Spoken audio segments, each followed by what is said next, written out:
Okay, welcome back, everyone. We are sans a thorn today, but I have rolled the Stone of Fate, determined Fiona gets him today. So, at least he will exist in spirit. Woohoo! Yay.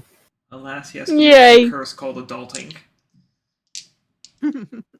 Something we all have to suffer from, but, I mean, it's what happens.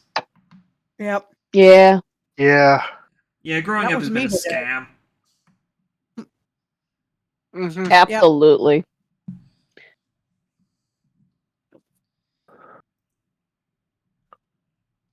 Very few Did you things have a make good more- cruise? It wasn't a cruise, but yes, we did have a Oh. nice time. Oh, good. Vacation then. Yes, it was definitely a vacation. Mm-hmm. Excellent. Hell yeah. Huzzah. It's always important to have good vacations. Yes. Yep. Which, Boy, I need a good vacation. don't we all? Don't we all? Oh, My body need forced another me one. to have an impromptu short one. Ouch. I was not happy about it.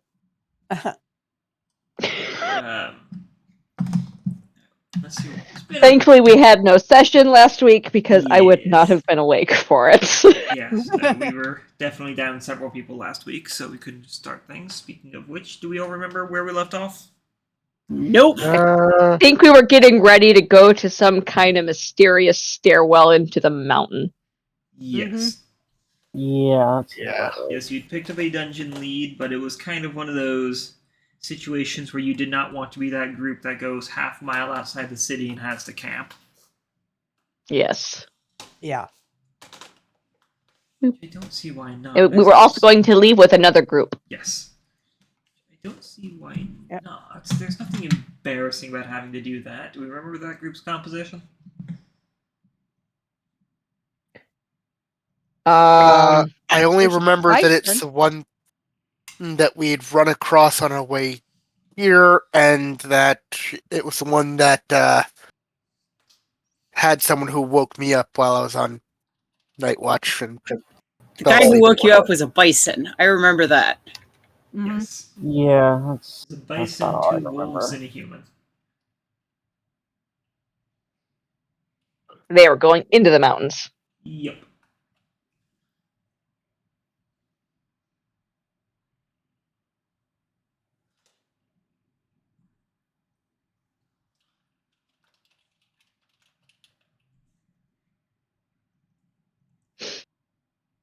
Ah, right. I was attuning to the Ring of Glass Scars, which I'm probably attuned to by now, right? Yeah, if you guys had decided to go ahead and rest, we had kind of ended session with you guys leaving the scouts office. Yeah. Did that require attunement? I don't remember if it said. Check my notes on that item. I know you posted notes for that item. Did. Who did I send? I know I DM'd it to someone specifically. You DM'd it to Vellos. Yes. No, you do not Oh. need to attune to this item. Oh, okay, cool. Then I won't be attuning to it. I just got used to attuning to everything. You could if you want to, and no, attunement's typically for more powerful items. Right, the Ring of Glass Scars. Double-edged item like that makes sense.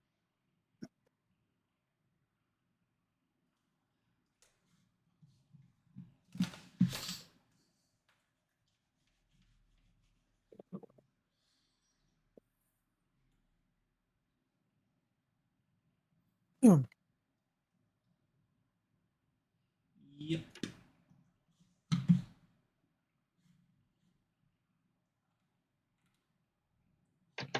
Add my notes here. Does not require attunement. There. Ever important. Okay. So, Right.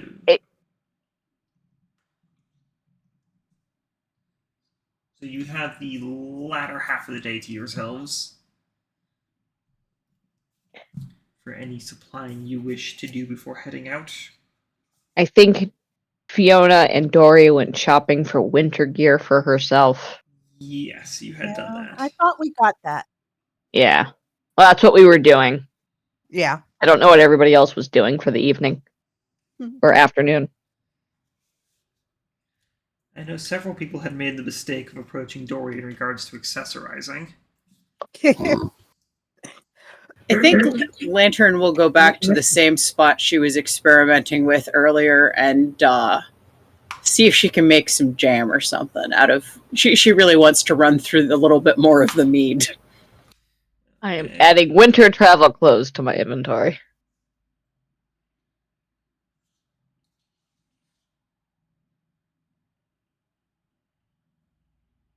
Mead.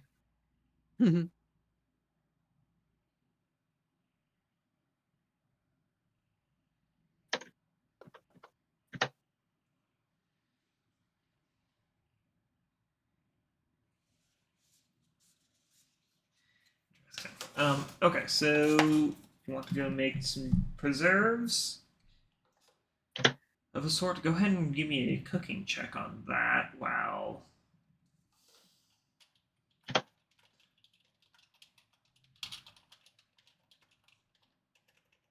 Okay, and that would be a dex check plus proficiency. Yes.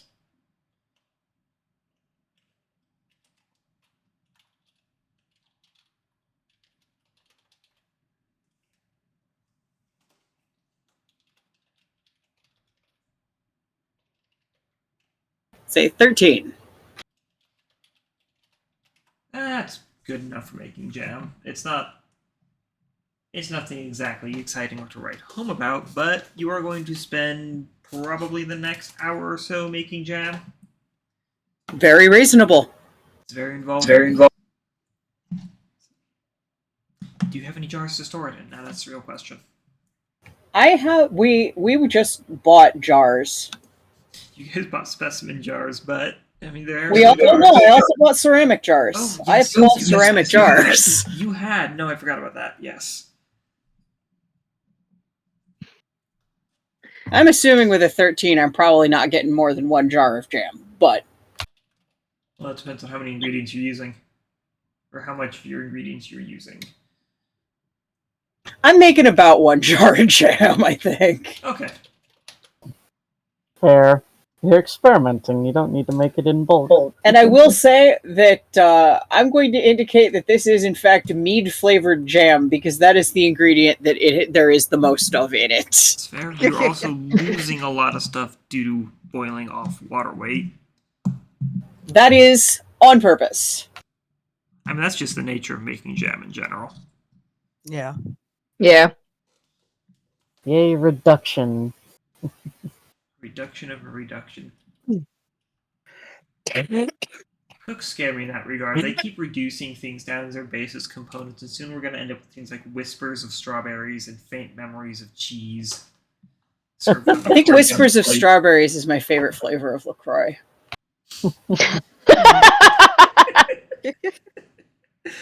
So, okay, what's everyone else doing? I'm sorry, I spaced a bit. Are we out of the city now? No, Or we're still in the town city? for now. No. Because Still in town, you run okay. the risk of... Well, no, if you leave now, you're basically going to do that thing where you're 3 miles out of town and having to camp.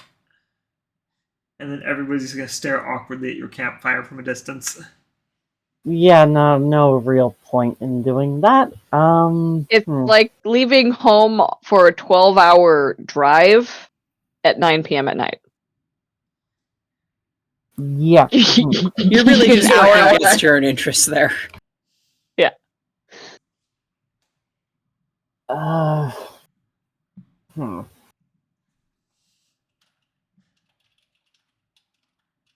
Once we get back, Dori will take out her lute and play. Bruno will recognize the look on her face as she is playing.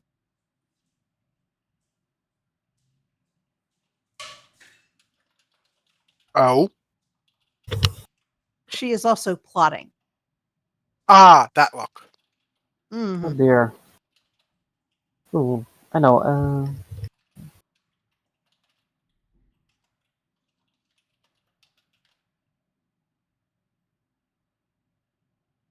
What was that? Yeah, something actually came to mind. Vellos is actually gonna look for Lantern.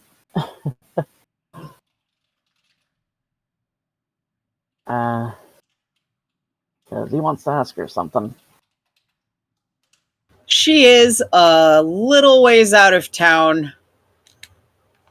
I will say, probably if you ask someone if they saw a kobold come this way with cooking equipment, they will point you in the direction of her campfire, which would probably be visible from the gate. Absolutely. At least she's not too hard to find. She's not being sneaky, she's just being polite by not making a campfire by the wagon. Understandable. Well, you probably see fellows coming towards her.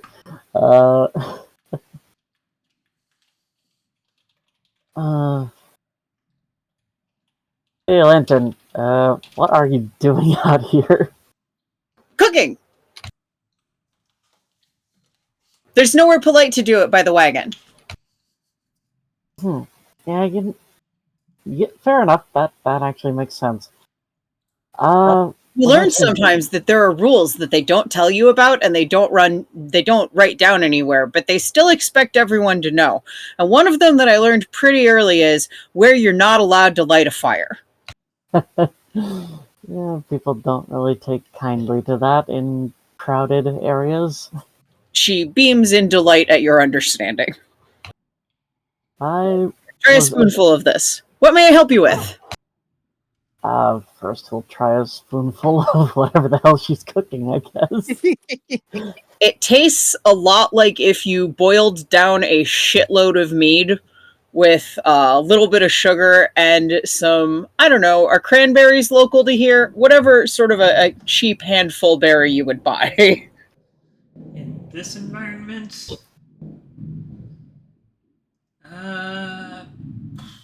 probably strawberries or something along that nature.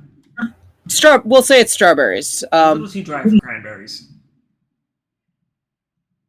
Yeah, it's dried. It's not the best strawberries. It's dried. It's just random dried strawberries. No. The environment is too dry for cranberries. Oh, got it. Yeah, that you got right. You have a bug for those. Yeah. Either way, it tastes mostly like mead, a little bit like strawberries, and because mead, strawberries, and sugar all have something in common, a lot like sugar. Oh, that's sweet. Vellos just got punched in the face by sugar. Little heavy on the mead. Yeah, I think I'm use some more strawberry in that. I think I'm gonna serve it on pancakes because I think it's more maybe like a syrup than a jam. I don't know if biscuits are the right thing for this. A little sweet for biscuits, I think. Anyway, I wanted to ask, would you quickly for the DM, can other player characters teach skills to other players? I don't see why they couldn't, but it might take longer than finding an actual skill trainer. Okay. I was wondering if, while we're traveling, you'd be able to teach me, like, foraging and stuff. Nature checks, basically. Oh, sure. I would love to have you along. You can go out when I go out to get more ingredients. Awesome. She looks absolutely pleased as punch with this thing you have asked her to do, because you have asked her to do you a favor that takes no extra effort on her part as far as she is concerned, and allows her to spend time with the coolest dude she knows. So, And it'll just as a reminder, you will have to make combined skill checks right. for Lantern's ability Which is- to teach information and yours to absorb that information. Which is basically what Fiona's been doing with animal handling. Yes. Lantern is always happy to try to teach anyone anything. Awesome. Eventually when we do finally have working forge in that thing, I'm gonna need to be able to find material to use with it. Okay, so you're not just looking for like cool strawberries and stuff. You're looking for like ingredients for swords. Yeah, that's a good way to put it. Okay. Well, I don't know necessarily what swords are made out of. I think metal. But I am happy to show you how to also look for anything random and shiny that's lying around, because Real quick, just for some understanding, you the forge attachment is just the forge. You will not have the materials there to, or you will not have the equipment there to refine raw materials. I know a whole other stuff. that will take the smithing workshop or work table, whatever the hell it's called. I know it requires another attachment. I just figured might as well start working Start on early. this. No, what I'm saying is, there's the smithing workshop, which is what you want. Let me actually find that. I'm pretty sure that comes with the gear to, or the with what you need to refine stuff. Oh, okay, so it does need to make one sand. Okay, it does. For a second there, I thought that was an additional component. Nah, it's pretty much all in one. You just need Nope, the requisite facilities. Yep, which is flywheel, plumbing, and furnace. And we have one of those now. What did you have installed? I think you had. We got the water tank Yes. You had installed. an 80-gallon water tank and a filtering distillery. Yep.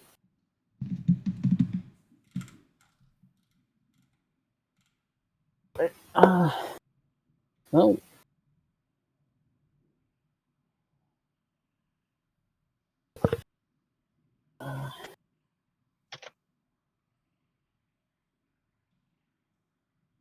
well, I already know what the various ores look like, so but I don't know how to find them in in nature. So Well, maybe I will be able to help you with that, but I will definitely be able to help you find like strawberries. fair. Well,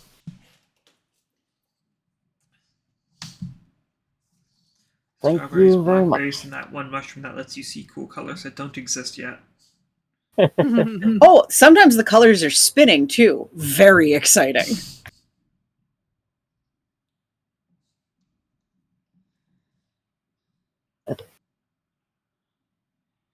It's kind of funny that Vellos can already forage for food because of his Outlander thing. Yeah, no, that's weird that does not come with nature proficiency. It is. I don't know why, but There is a fair bit that goes behind nature proficiency than just looking for food. For instance, Yeah. look for mushrooms. Exactly.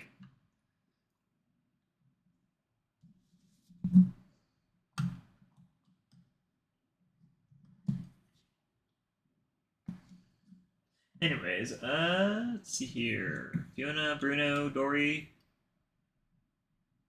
Fiona is probably spending time cross-referencing the map with the information they got from the scout to make sure she knows where they're going.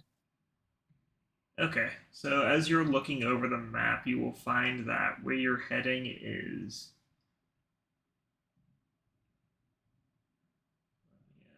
Oh, why are you not working? Why do you rarely behave? Dang it.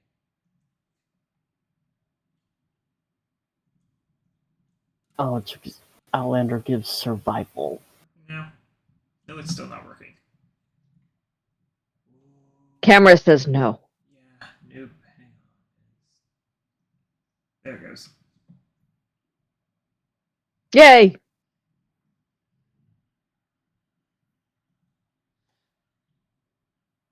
I'll have to tweak with that a little bit later. It does not like trying to capture that window half the time. Anyway, so where you're looking at is somewhere over in this area. Okay. So it's going from Mansque. It's about not quite a whole day's travel. The problem is, Alright, so not it runs the risk of turning into a whole day's travel due to rougher mountain terrain, despite being a traveled path. That's fair. Mhm. So we're looking at maybe 3-4 days tops, depending on how long we're in the dungeon. If we don't want to push the wagon, Yeah. like if we're just taking our time. It also puts you on the border of Auria, Yeah. which is not necessarily a bad thing. That's just something to note. Yeah.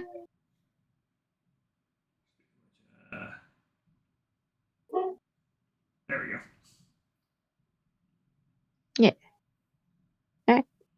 Well, since Fiona's kind of working as the semi-navigator while they're moving, it's just good to know where we're going in ahead of time. Oh no, absolutely. Absolutely. But it makes her mumble about maybe needing to go buy a map of Auria, because she has a map of the world and a map of Alamance, but she doesn't have one for Auria yet. So, looking over your map of Alamance, it would essentially show. How well does that show on the camera?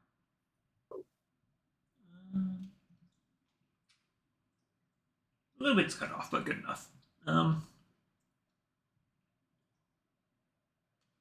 Just gotta go back to the window.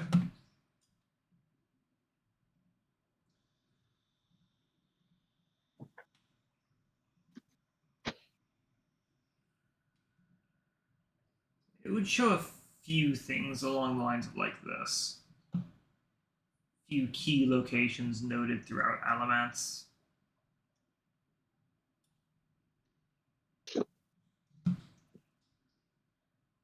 Yeah.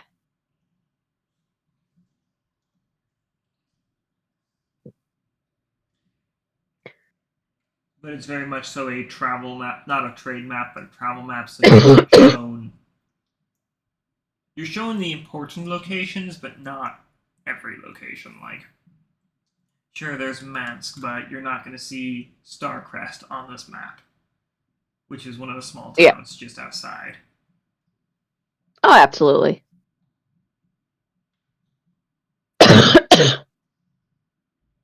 Okay. But yes, mumblings about having to get an Orient map aside. Yep. Something for the future. Dori, Bruno. Bruno Dori is. hanging out. I'm sorry. Go ahead, Bruno. I was going to say Bruno is mostly just shuffling his cards, maybe playing a game of solitaire if he can't convince someone to play some kind of card game, not just gambling, but any kind of card game right now. He's just looking for something to do. Fiona will look up from her maps and go, "Sure, I can play a card game with you. Okay. We're not betting anything, right?" No, I'd have. I'm still working on that kind of temptation right now. All right, then yeah, I can play a game Dori with will give you both a big smile. you.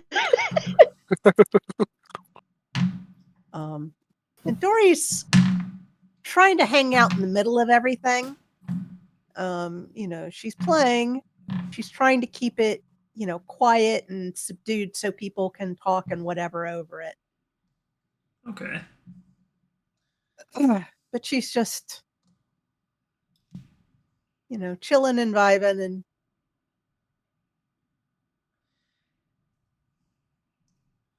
So hanging everyone's out. just kind of doing that for a couple hours before having to find Yeah. a place with rooms for the night. Yeah. It is through this that Bruno learns that Fiona is also proficient with cards. Give me contested card proficiencies. Depending on the game, that might be dexterity or intelligence.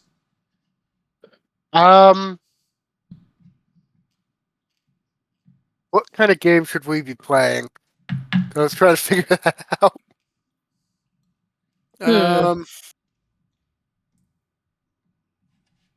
I don't know. Shit, it might also be charisma if it's a more bluffing focused game. Oh, How Fiona about would not BS be good then? at that game. Oh, maybe not BS then. Not enough flavor for Oh, I BS mean, anyways. you will find that Fiona seems to be very dexterous with cards in that in that kind of game, but that she does not have a poker face. She has to poke your face with her fist. I mean, we could definitely do one with charisma just because I think it would be hilarious.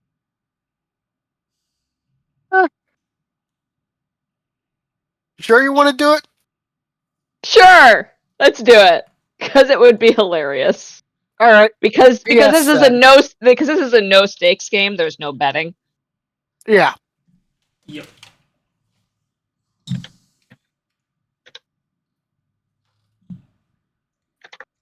Vellos. All right, so that's a 1d4 minus 2.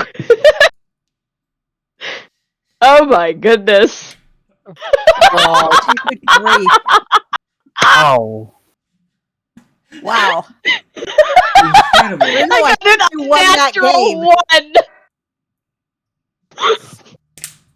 1. Yeah. I didn't roll too well either, but not that bad. You forgot your proficiency in there? Oh, yes, I did. Along with your... Do you not have a charisma bonus? No, I don't. Oh no. I'm a flat roll on charisma. So 2. So your No, 7 is still better than my 1. Dori, Well, you're sitting there watching this happen, and it dawns on you that both of these people are, probably for the better in your opinion, horrible liars. Dori just kind of grins, thinking about her own. Let's see, what is it? Yes, Dori is actually proficient in deception. Oh, Dori, you see right through Fiona. Well, And realize Bruno is too. she can't lie for shit. So, Fiona... So, Bruno's an open book. Fiona's a town crier.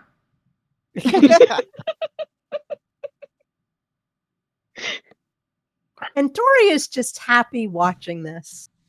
There we go. She might play a song like Kenny Rogers' The Gambler in the middle of all of this.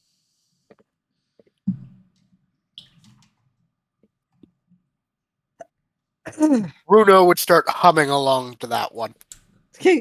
As one And who any knows what to other hold and card fold game them. songs she knows. Oh yeah, he'd be humming along to any of those. Yep.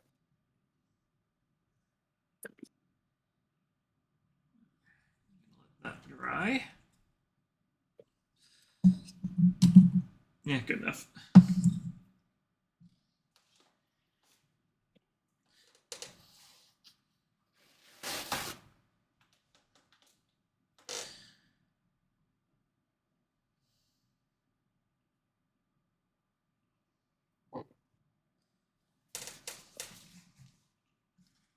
This is where Fiona learns. Maybe she's not as good at cards as what she thought. And she seems to win no game. Complete fairness, Bruno doesn't seem to be doing any better somehow. Bruno isn't really taking it overly serious because this is a friendly game with no stakes. He's winning, but it's not the kind of winning he would be proud of. Exactly. And somebody is watching to make sure that the stakes stay right where they are. Yes, that too. Lantern. That's me. A or B? A or B? B.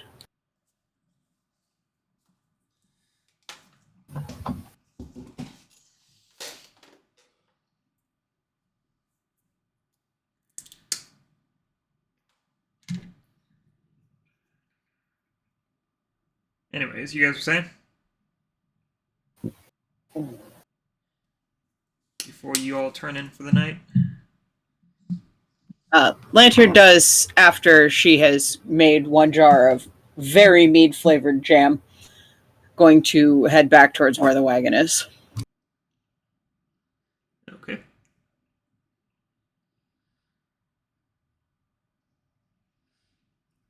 With your confectionery creation and Vellos in tow?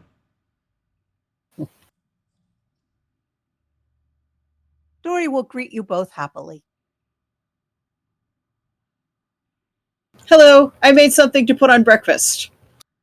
Oh, cool. She looks very pleased with herself. I can't wait to try it. It's very sweet. Ooh, Well, sweet is that- yummy. Yeah, and it indicates the chef. She looks delighted to be indicated as a chef. Oh no, we're gonna build up Lantern's ego into a dragon. She hoards compliments. Could be worse.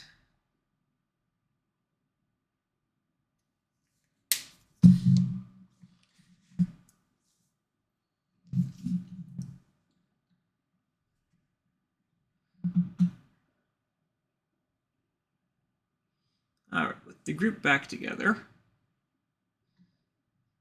Bruno and Fiona realizing that something about them being together makes card games impossible. Rules practically forgotten on games they've both sworn they've played a dozen times in the past. It's like, I didn't used to be this bad. What's going on? Why did none of these hands work? Both of them realizing they used totally different sets of house rules the last time they played this. Absolutely.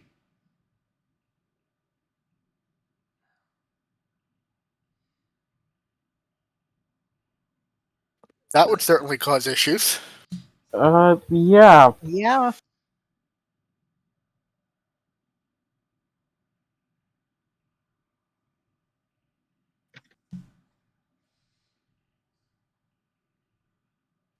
I regret putting the hand so close to the face.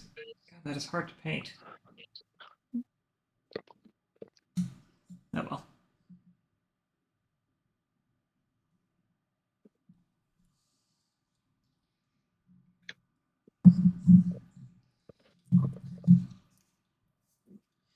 Anyways.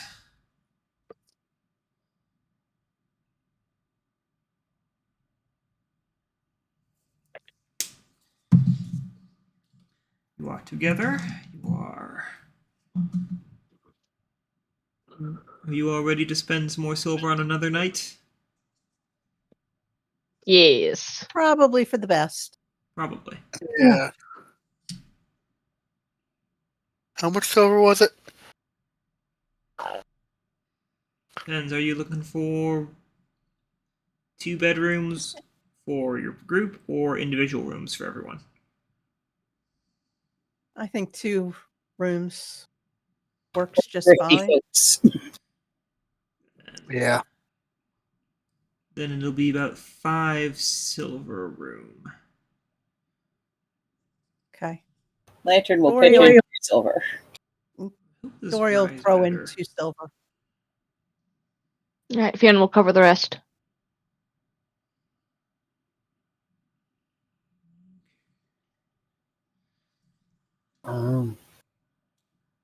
Vellos will pitch in some silver for the guy's room. Bruno will pitch in 1 or 2. Which silver? Thorn would cover the rest. Yep. Yeah. Vellos will pitch in like 2, 3 silver. Alright, you pitch in 2. Bruno will pitch in 2. Thorn pitch in 1. Yeah, because it's 5.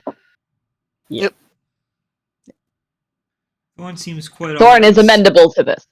Yes, Thorn seems quite alright with spending a little less gold. Or silver. Yeah, sounds about right.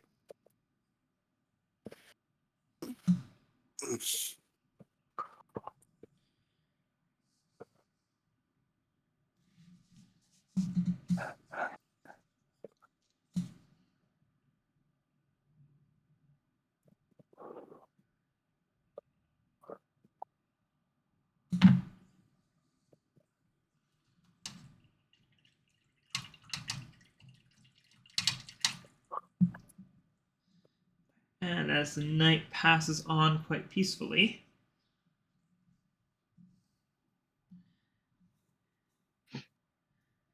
and morning rolls around, Dori plays for her audience. alright, go ahead and roll me. Shoot, how many? Not a haunted place, it's a populated place. So that would be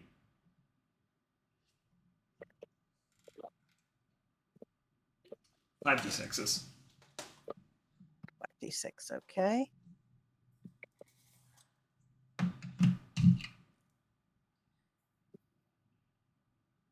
Okay. So I've got 3 3s, a 2, and a 1. So I've got 3 scholars, a scoundrel, and a steward. Take your pick. Yep. She will send the steward to Thorn. And the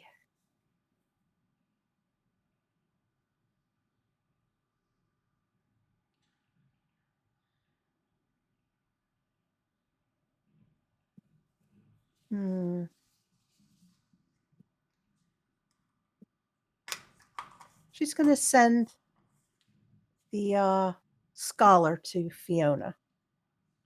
Ooh, Fancy. a scholar.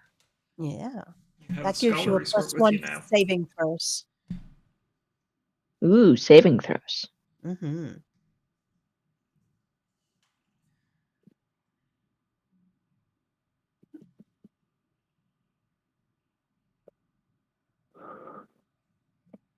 Very fancy.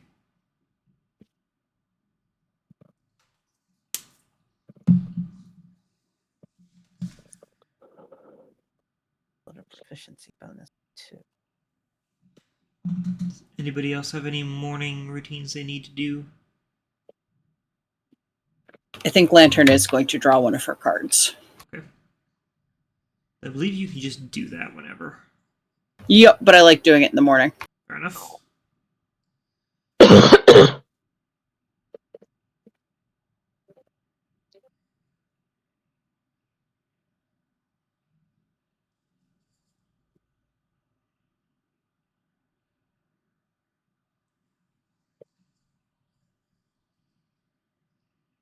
Clarity of the Solstice Evening. When you use this card as an action, your allies are joined with you in the Fellowship of the Solstice. For the next 8 hours, you and creatures you choose within 60 feet can hear each other from anywhere on the same plane of existence. It's this one again. This was a good one. Except for the coachman, who did not have a good time because of that. He did not sign up for that. No. Charles did not sign up for that. He did not No, want no, a no. lecture on the potential reproductive biology of the spider chicken. No. No. Oh, no. I kind of feel bad for the guy. Can't even blame him for that issue either. No, it's He was- hard to blame him. He was hired to draw a wagon guided by some large birds.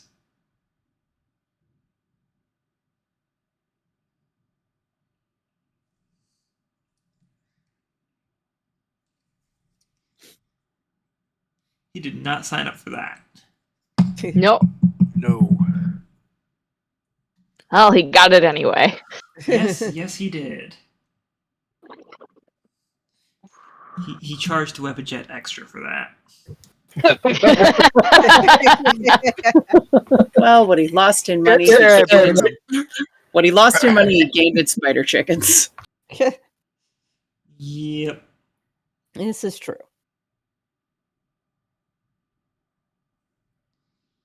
Unfortunately.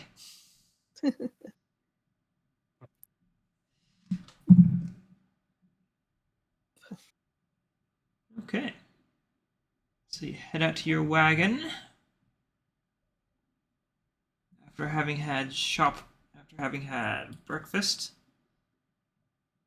And going through your morning routines. Yep. I keep trying to hold this thing under the camera and keep not holding it under the camera. Bruno does activate Vigilant Blessing on Thorn. Okay. So Okay. advantage on his initiative, then the first time he goes into initiative. And Vellos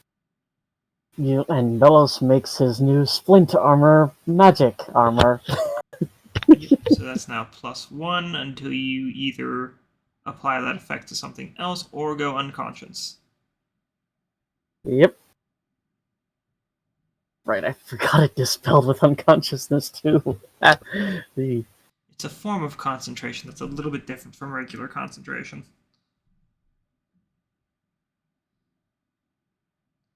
And that's kind of why.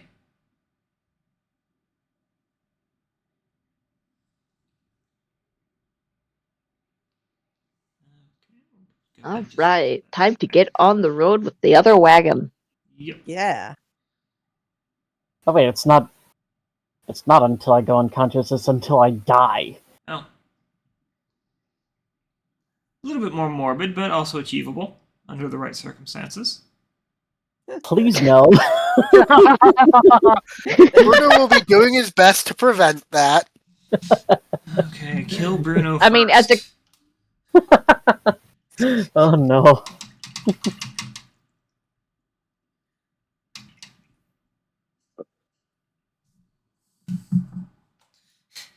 Uh,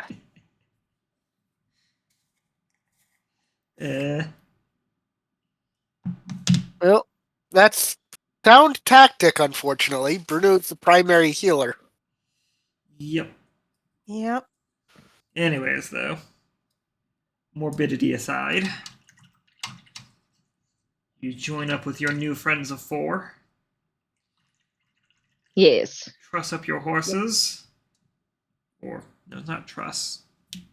What's the word? Hitch. Hitch, thank you. I think. Yes, now you hitch up your horses. Also inform them that they're very, very good horses and I love them very much. Yep. Red and big face boy. Red and Big Face Boy have no real opinions of their accommodations while at the stables.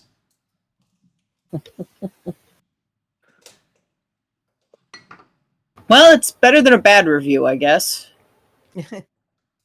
Yeah. Just wait until Lantern finds a spell to speak with them. Lantern already has a spell to speak with them, and she has. Oh, I Yes. forgot. They're very one-track minded. They mostly have opinions about oats. Like, oats really are where their opinions begin and end. Basically. They're One for track them, all mind for the record. indeed.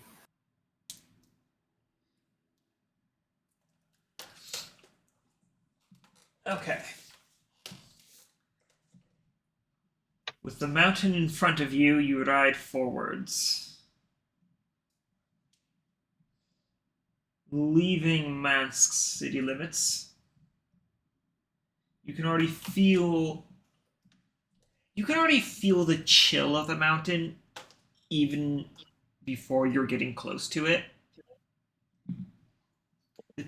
As you look up at the picturesque snowcaps and lower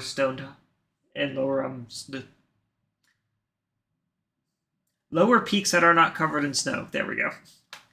Get there eventually.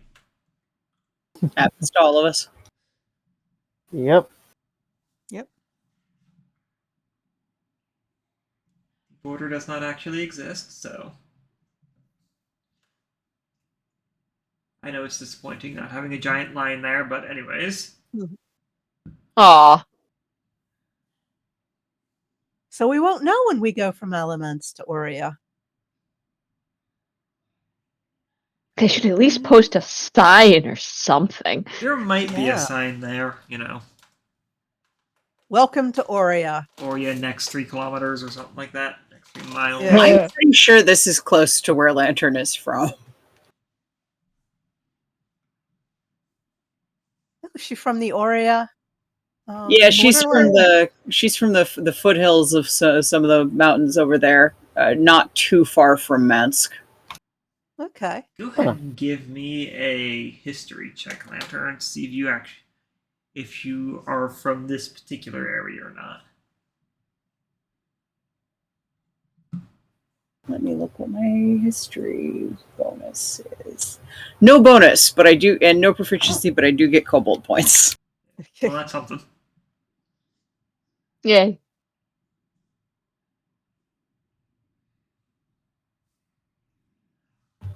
I don't think Lantern has any idea. You don't. You're looking around. You don't know, but you also get a weird feeling that if you were from here, there would have been a lot more trees.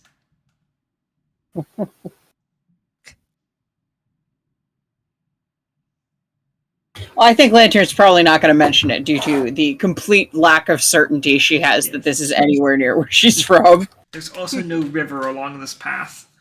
Oh, that seems wrong then. I think there was probably a river. Or wasn't there? Was it a creek?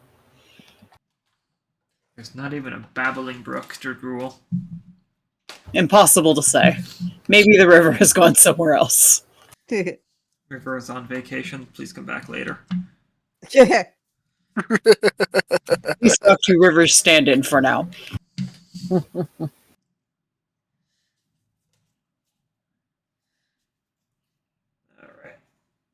As you ride along, you know you are you are kind of nearish dungeon territory. Is anyone keeping a lookout? Bruno will. Lantern is always keeping a lookout, but she is also driving the cart, so attention divided. Yeah. Vellos would also be helping with the lookout. One roll for that. Okay. Probably taking shifts.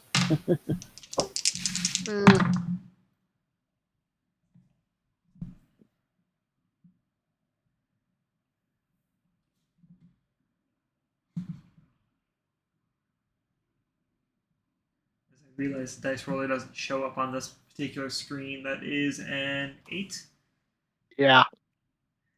Yeah, aside from the fact that the grasslands here is a lot thinner, more scrubland, and while you are on a road, the terrain is a lot more rocky, you're not really noticing much of anything for this first trek, for the first few miles of this journey.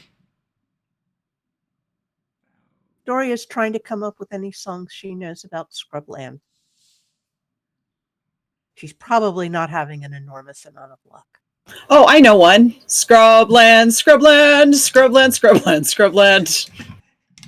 Scrubland. Dora, you begin to realize that there's a reason nobody writes songs about scrublands. Nothing to sing about. There's a chill. There's an uncomfortable chill. There's not a lot going on here.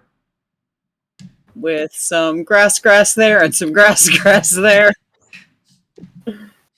Here's some Like grass, there's some grass, scraggles everywhere of some grass. grass. It is probably the most scraggly grass you've ever scraggled.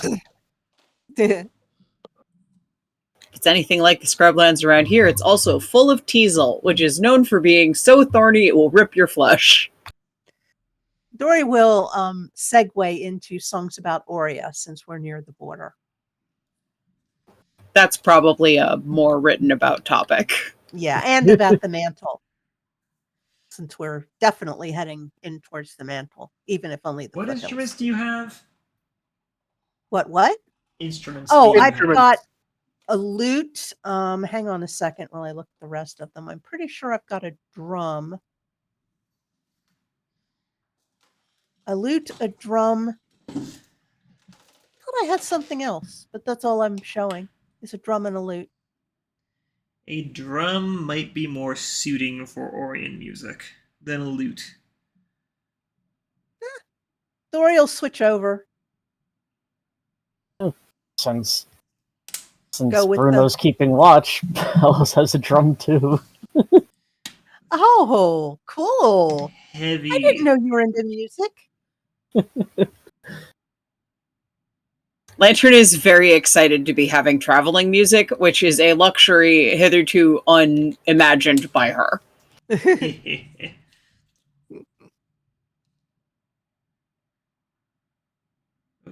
She'll throw an occasional song about ghosts. Gotta To keep keep me your main happy. audience happy. Absolutely. Definitely. Oh, definitely. Especially out here where they're few in number. Yeah. Yep.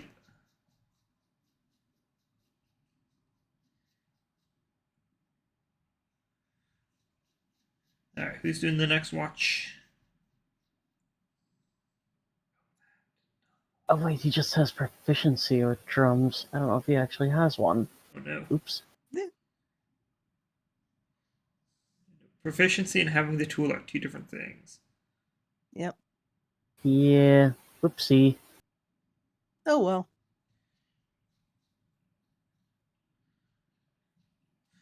Shoot that. Fiona can take a turn as lookout. Okay.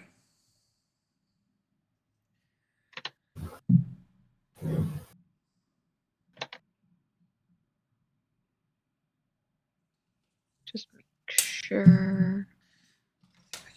Yeah, no proficiency. Dirty 20. Dirty 20. Nice. Ooh, I Yeah. cannot save Much this. better. Oh dear. Oh dear. I went to mix two paints together and realized I should not have mixed them together. I cannot save this. Oh no. No. Not the paints. Yeah. Thankfully, those just small amounts, but there's no recovering what I've made. Oh dear. Oh? How bad? I was trying to darken orange and used black. And Oh, no. Oh, no. Pleasantly. Yeah. No, that's not. Yeah. I've done that one before, and that's not a good one to do. Oh No. no.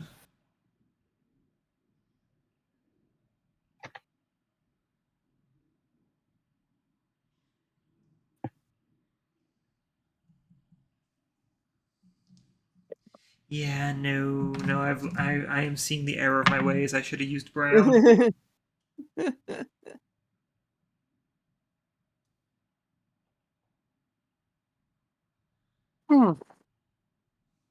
Well, as you're riding along with your dirty 20, you get the feeling, the sensation that something is amiss, but you can't place it.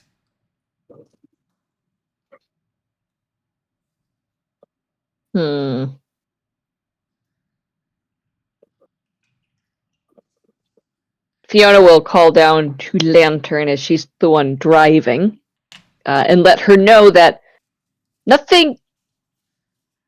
I don't see anything, but nothing. So something doesn't feel right. Don't know what, so keep your eyes out.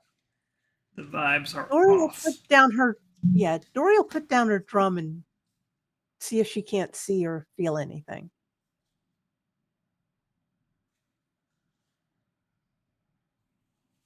Okay. Go ahead and roll. Okay.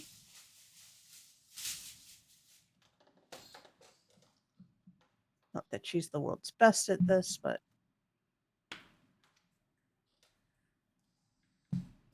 an 11. There's Lantern will definitely- also keep her eyes out now that she's been told to do so. There's definitely something weird, but you're not sure if it's Fiona's paranoia rubbing off on you, or if there's something actually amiss. Well, Dori will plump for there's something actually amiss because she trusts Fiona. Yeah, Lantern will also keep an eye out, so perception check. Go ahead. Okay, that's a 19. Same thing.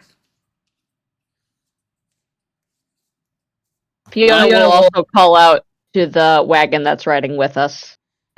Let her know the vibes are off, or let them know the vibes feel off, just so they also don't get taken by surprise if something goes wrong.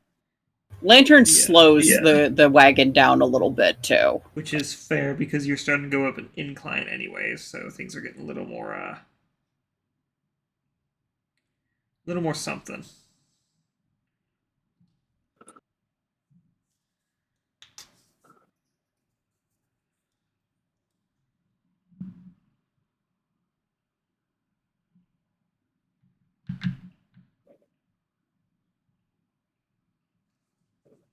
Too much, but oh well.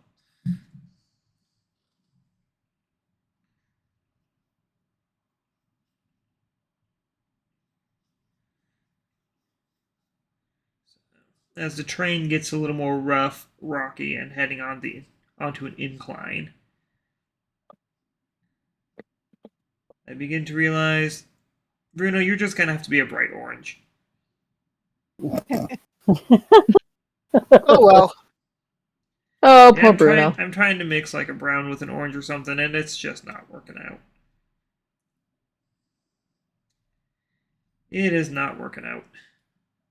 What color are you going for? I was trying to make kind of like a burned orange or something. I'm a light tan. Oh, a light tan. I don't know why Yeah, I was I'm- thinking forest fox. I don't know. Sorry, just orange is the immediate thing that comes to mind for fox. Yeah, I think desert color. I'm a desert fox. Yeah. Toasted marshmallow? That works. Yeah, that's actually pretty good. Marshmallow Looks like fox. dried. All right. Yeah. Yeah. Maybe a little on the darker edge, but I'm if you don't not even feel gonna make like- the attempt. I was about to say, but if you don't feel like making the attempt, that color will work fine.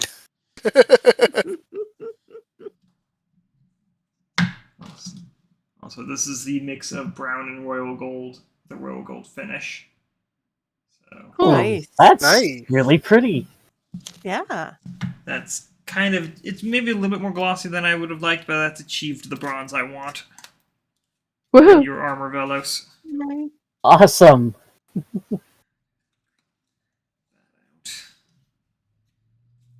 Okay. Anyways. So do you guys remember the one key important detail about the dungeon you're looking for? Stairs. Another important Um, detail. Night, Not always yes, present. sundown.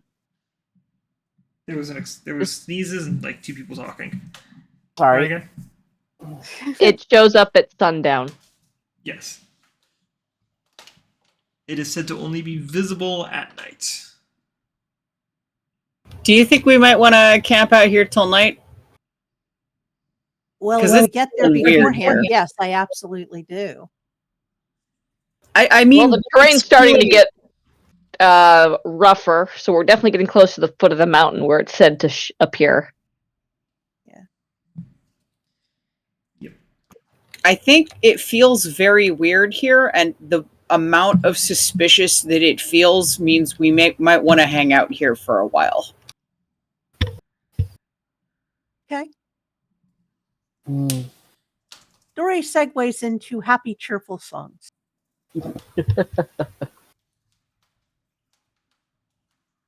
Bring everybody's mood up just a little bit. Lantern is humming along before too long. Matt, are you tired of the hammerfall music of Yeah. Yeah, she's gone back to the lute.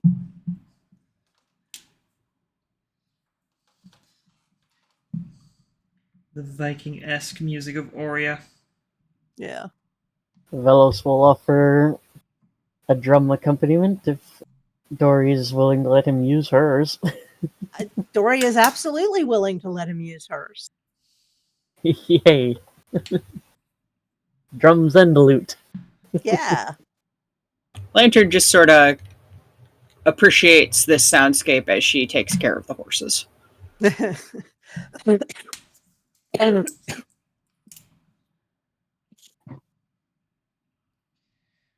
is thick. Fiona, since they have time, is going to go to Lantern to try to learn more about taking care of horses. All right.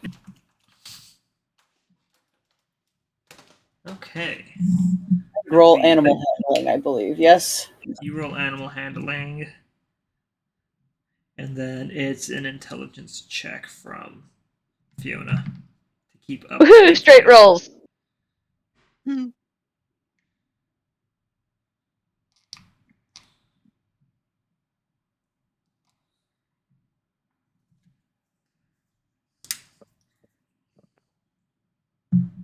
That is a 6.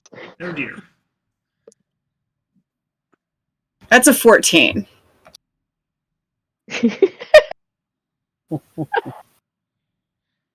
Well, your combined rolls aren't a failure.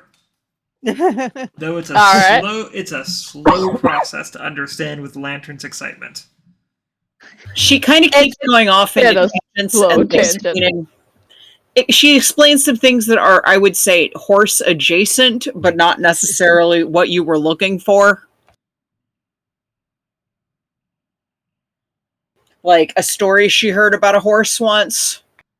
At this point, Fiona is following what you do, but she's not understanding why we're doing these things yet.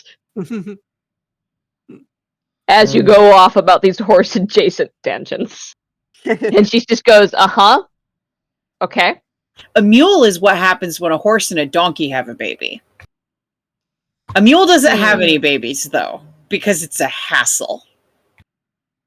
Okay. Mules are smart. They know what's what. Okay, that's good to know. Anyway, mules also like oats, but right now, and you know, during this, she is expertly just like removing pieces of tack, adding pieces of tack, just dizzying shit here. At no point Fiona is is she doing not her- in motion. Fiona is doing her best to follow along, but she's only seeing what we're supposed to be doing, not the why or the how of it. Absolutely boned in that confusion. She is making progress. She definitely understands more about horses in general, but she doesn't know why she knows more about horses yet. Nothing has clicked into place. She just knows that Lantern has at this point mentioned about 17 times that if you are going to walk around a horse, make sure you keep a hand on the horse so the horse knows who you are. She's mentioned this so many times that it must be important, but you don't quite know why. Fiona has yet to see somebody get kicked by a horse. Yes. Not fun. Or very fun, depending on your opinion of who just got kicked by the horse. Tragedy I or suppose comedy, that's true. depending on where you're standing. Yeah. That's the real difference between comedy and tragedy is target. As the Greeks say, comedy is just tragedy viewed from afar. Too true. Or to your worst enemy. Yep. Well, I need to be right back, one moment. Okay.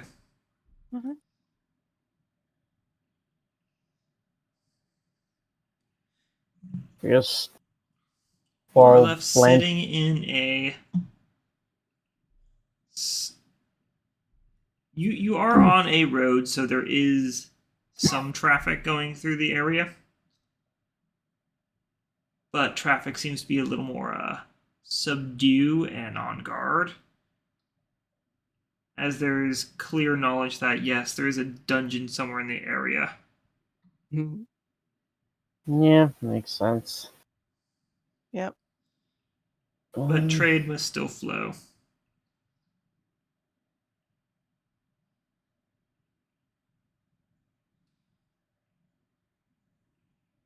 Well, This point my silver is all gooped up. while Lantern and Fiona are taking care of the horses, I guess Vellos can see if the terrain is amenable to foraging food and water. As you check around the area, water's a weird one, because yes, there is water within your flying distance. However, it is in solid form. But it's there. I mean, we're gonna make a campfire anyway. Might as well. It's a little bit higher up. This is kind of your first time dealing with it naturally occurring. This is so weird. No, what's weird is as you look to the side, there is a goat standing there on what at first you assumed was a sheer cliff. And it's just standing there. Vellos just has the most perplexed look on his face. It is a mountain goat. What kind of black magic? Okay, I'm just going to get some of this snow and bring it back. I don't want to deal with that shit.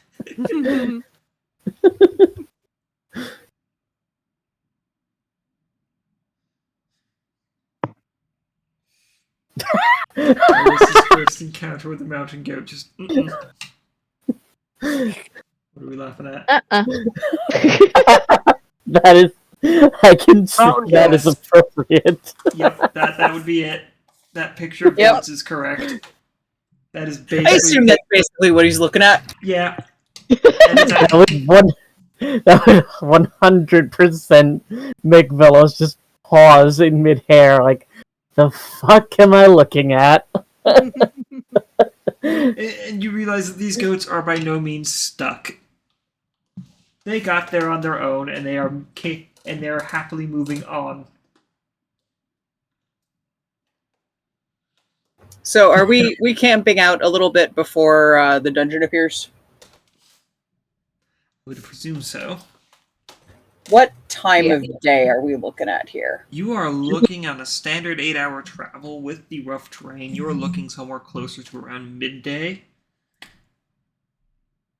I think Lantern is going to go ahead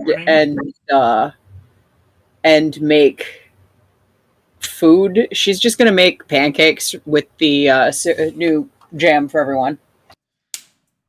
And your friends have moved further down the line, or further up the trail. And now you want to look at things. Yep, because they're continuing on to their destination, and we're kind of just staying here. Yes. Mm-hmm. Dori will wish him good luck. And they wish you good luck as well.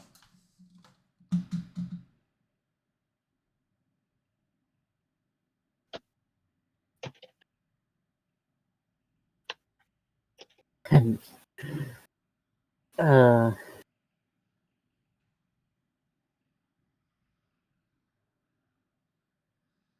Vellos probably comes back with a few water skins or whatever container they have worth of snow, just very confused.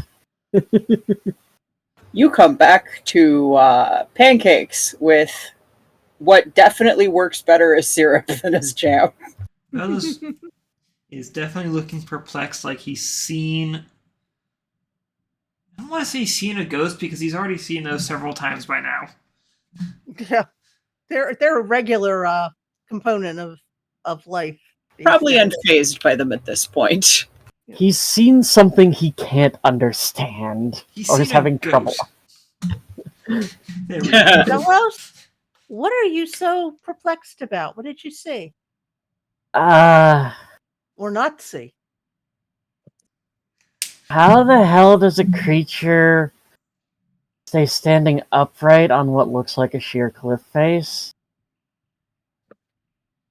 Ooh, that It's less of a sounds clear neat. clear cliff face than you think, probably. That sounds so cool. Maybe they have sticky feet. There are lots of lizards that have that, and bugs. These are... Vellos knows what a goat is, right? Yes. Yeah. These were goats.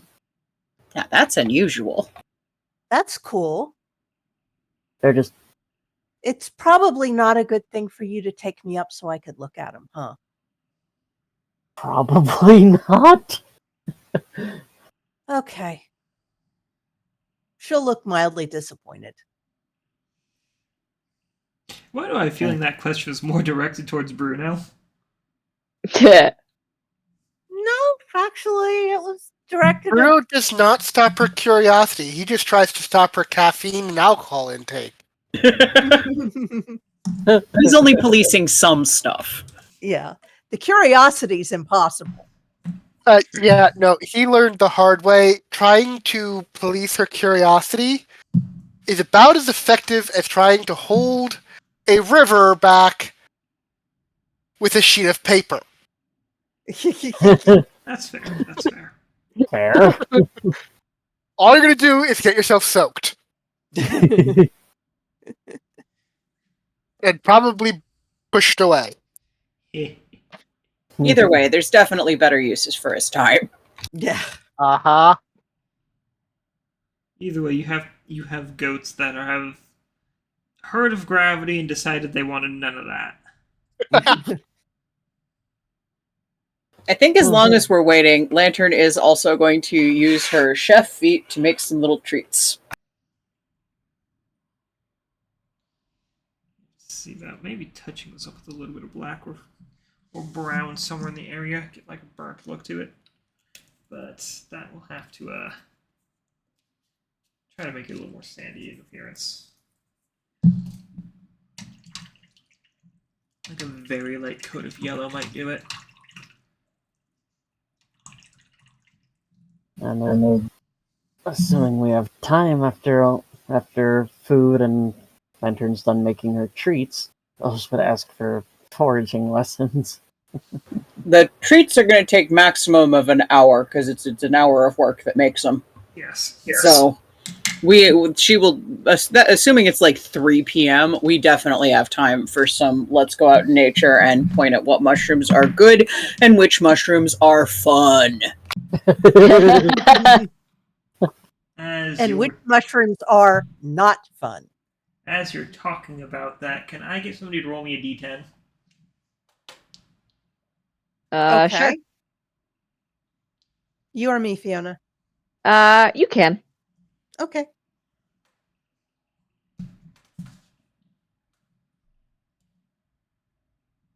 A 9. Damn. The weather becomes more cloudless and appreciable. Woohoo! Good weather. Yay!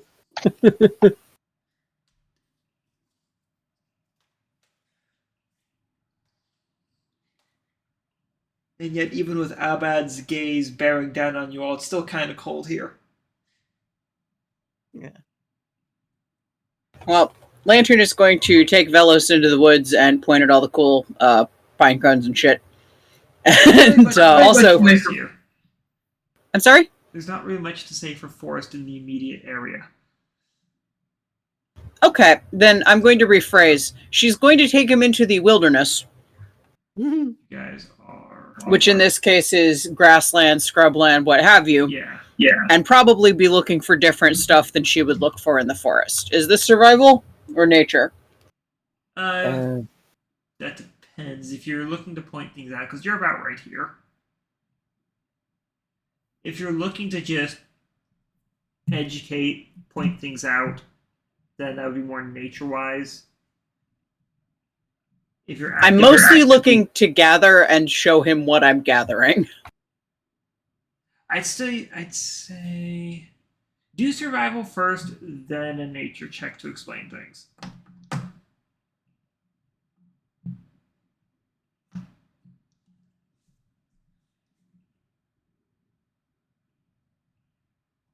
It's a 10 on the survival. Okay.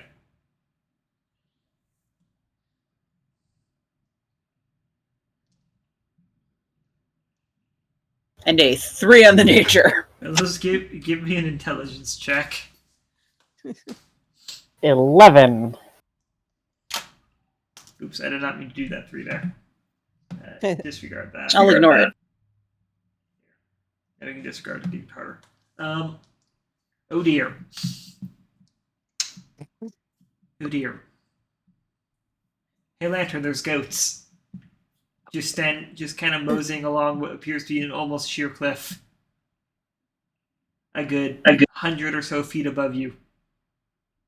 She stares up at them, slack-jawed, absolutely entranced by the beauty of nature. And then after staring at them for a ridiculously long time, like we're talking a good minute and 45 seconds of staring, she says, I see how they do it. It's 'cause they got those tiny little feet. Oh, okay. There are tiny little places in the wall that are a little bit just. You're 100 feet above you. I would like to Yeah, point but she that knows out. what goats. She knows what goats' hooves look like, and she is Okay. wildly speculating. All right. Just wanted to make sure. No, Lantern knows what goats is. Well, everyone knows what goats are. But seeing the actual position that they're in, she can tell they're not sticking to it. This isn't gecko shit. They have great balance and are perched on tiny, almost imperceptible outcroppings of rock. You gotta have great balance for that. Wow, I would not think of a goat as having good balance. They look like they would be easy to tip over. That's cows. You're not here. Well, I Vellos know. is probably still just very confused. Unless your nature lesson just got derailed. Yeah. Well, I guess we'll try the lesson some other time. Yeah, I'm thinking with a 10, Lantern found some grass that is technically edible if you are willing to do the things that it takes to make it edible. Like wait for centuries for it to evolve. As you speculate, there's one of the wagons passing by. Just kind of runs over the patch. It's okay. It wouldn't have been worth the 7-hour boil time anyway. Can't imagine whatever would result from that would taste very good. Oh no, it doesn't taste good, but you can eat it. Interesting. A staunch difference in things.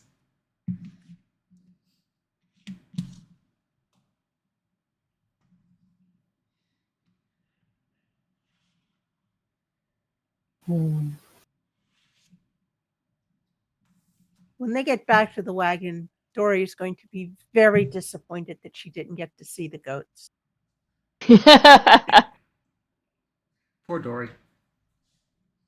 Lantern does excitedly explain her theory that it doesn't have sticky feet. It just has really little feet. Really little, teeny tiny feet. Itty bitty little feet.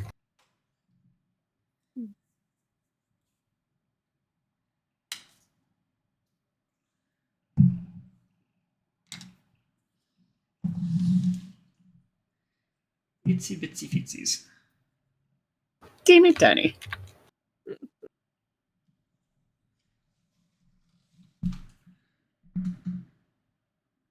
Beady beady. So as you all try throughout the day to get through various things to extremely limited success, the sun eventually goes down, or at least starts to set, and it comes to around the time where you should start looking for your dungeon entrance.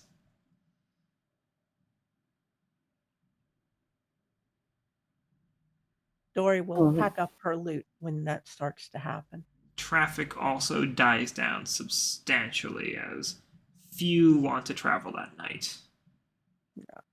Understandable. Yeah. Especially Vision with the thing, dungeon can't see where you're nearby. going. Even the safest area can be paranoia-inducing at night. Mhm. Oh yeah, just because you can't see where you're putting your feet. Yeah. Can't see where you're putting your feet, can't see where you're driving. Got to keep an eye out for giant magic stairways that open at the foot of mountains. Mm-hmm. Definitely. Gotta keep what I'm painting in camera. Is there a good amount of Ooh, moonlight? the thorn. There is, thankfully, because of the direction the weather went in. Alright, Vellos might be able to see the outline of the staircase from above, at least. If there's moonlight. Maybe. Yep. So, he'll take to the air to see if he can spot anything of that nature. Then give me a perception check. Great.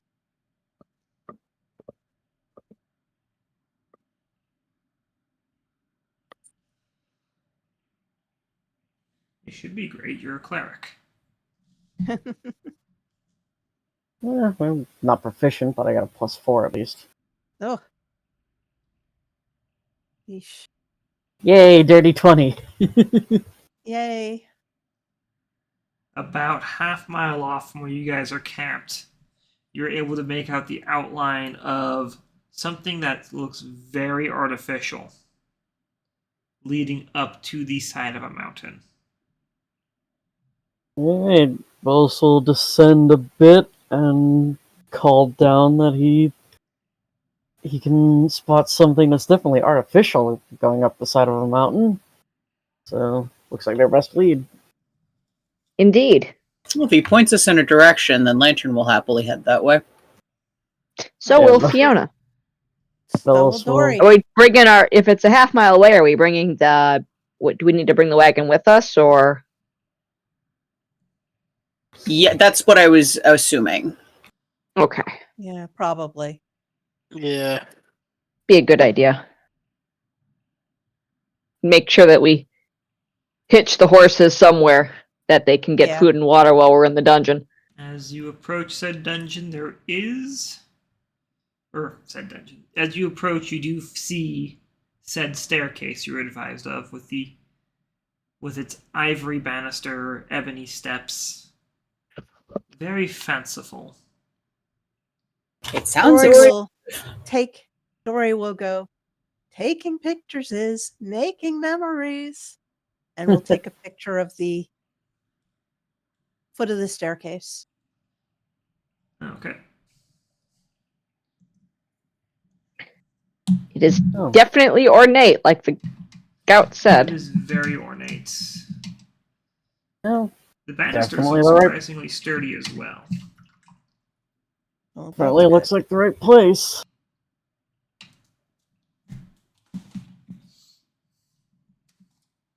All right. Well, I guess we make sure to set up enough stuff for the horses before we go in. good. Yep. Yep. And hope we're Woohoo. out by tomorrow night. If not tonight.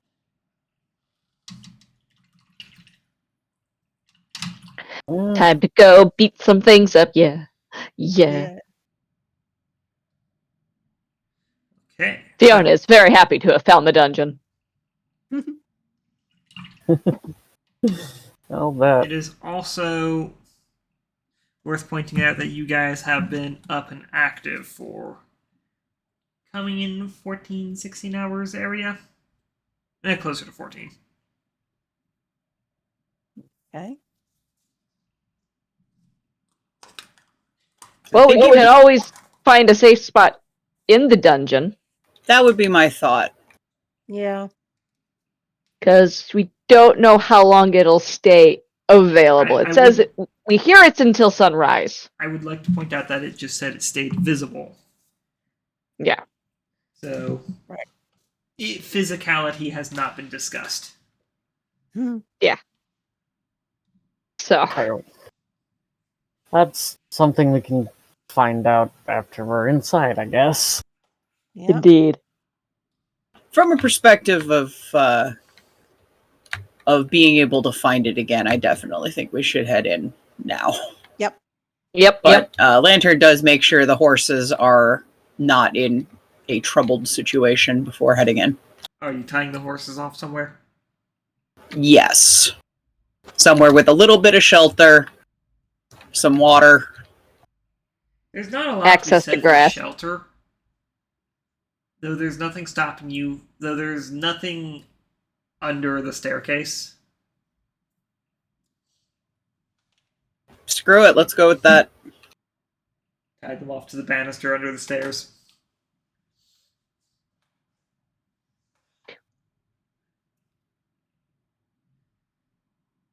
As far as food goes, you'll have to leave food out because there's just not much in the way for grazing. Oh yeah, we got food out. Mm-hmm. Do not want my babies to starve. Nope. No. Okay, that's gonna dry. That's...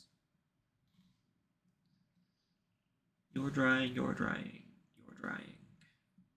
You're dry.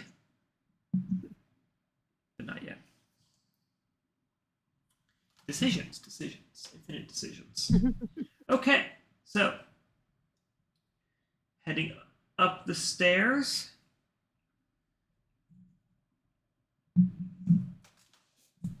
With Ivory and Ebony, Yes. do the stairs make any noise or sounds when you walk on them? No. No. The- Not a piano type No. of Nope. thing. This is just Okay. very ornate.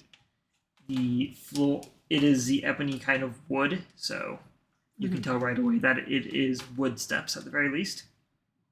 Okay. In that regard, as Dori will you, dance on him for a couple of minutes and then what was kind that? of side point. Dori will dance on them for a couple of minutes, hoping to make them sing. And then we'll sigh in disappointment that they're not cooperating. As you dance and move around, you realize that the stairs are not perfectly smooth as your toes find evenly spaced divots in the stairs. Evenly spaced. Yes. Huh. Like widthwise or Spaced apart from each other. They're not on all of the stairs. They seem to be on an every other step kind of thing. is it, I mean, Dori will put her feet into the divots. Is it like an easy standing position? No. Is it like, is To it give- really to- broad? So to paint a picture. Uh-huh. Hang on. Let me make sure. Okay. To paint a picture, you have.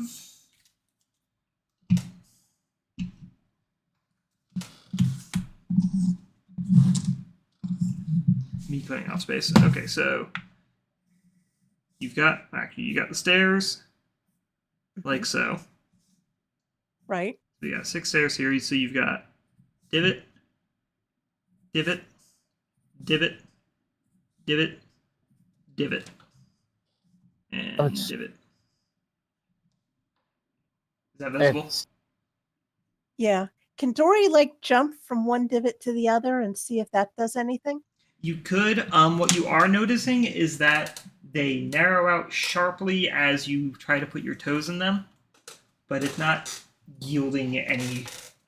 If you're expecting something, nothing's happening. Okay. Okay.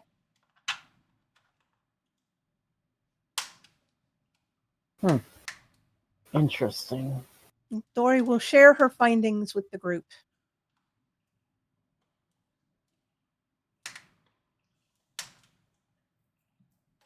Would have been cool if it made noise, though. I know. It looks so much like a piano forte. It would have been cool if it sounded like one. I don't know what kind of fort that is, but it sounds exciting. It's an instrument. It's a newfangled instrument. She looks much more interested in this than when she thought it was a fort. They're big, and they've got, I don't know, like dozens and dozens of keys, and each key makes its own tone. And you can play with more than one finger. So like you can play chords and different melodies at the same time, and it's cool.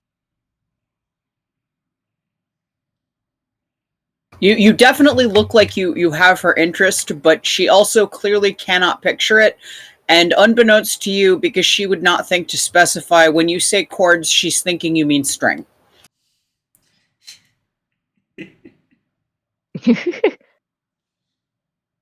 Yeah, that's.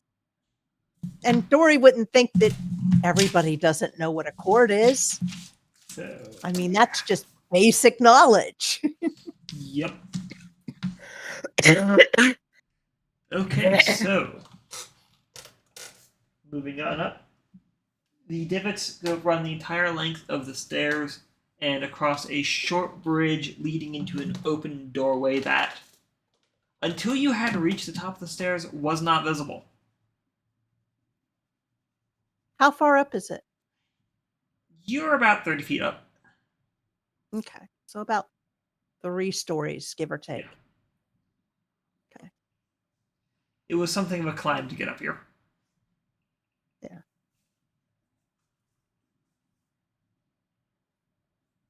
I don't know. His Delvers were probably in pretty good shape. 3 stories shouldn't be too bad. Oh, definitely. No, you. Who's ever heard of an out of shape delver? We lost some. We lost Bruno. Yeah, it looks like we lost Bruno. Oh, yeah. Alright, let's give him a moment. We lost Yep. Bruno. Yep.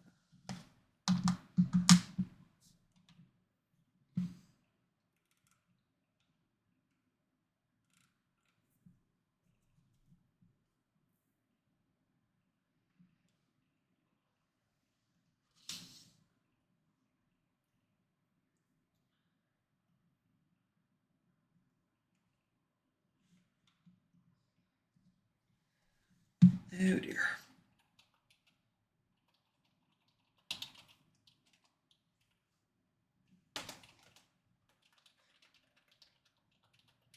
You got stolen by the goats. Oh no. Oh dear. No goats. Discord temporarily crashed on my computer. I'm going to reset that. I'm going to be on my iPad until I get that fixed. Oh, exciting. Hmm. Alright, how much did you get? Or how much did you miss? On a short bridge. And then you just cut off. I started looking to try and figure out what was going on right about then. Okay. Mm. So the bridge and the doorway to the dungeon were not visible until you reached the top of the stairs. Okay. Yep. And it's not a door, it's more of just an open archway leading into a large open room. Hmm.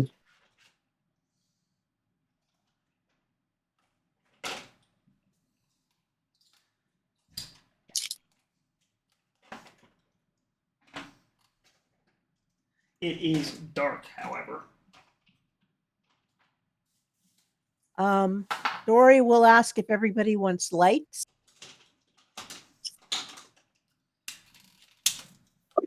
I'm Light good. might probably be good. Yeah. Okay. And then Dori, well, I don't have a song for it. but she will cast Dancing Lights, which gives her, I think it's 4. Yeah, 4 torch-sized lights. Is that a cantrip or a first level spell? Hmm? Is that a cantrip? Cantrip, I think. Yes, it's a cantrip. Okay. She just got it, so it's 4. It's just there's also the light cantrip, so it's one of those weird things. Oh, yeah. Yeah, this is 4 dancing lights, so All right. 4. And she's going to do them as 4 orbs. Okay. So as you illuminate the room,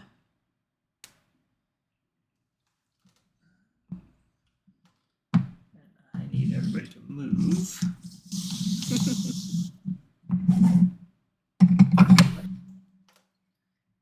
And I'm really good at making noise. I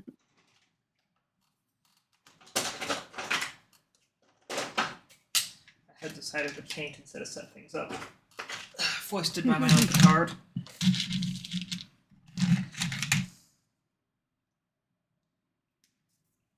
That will just make this quick and painful, that's all. Yeah.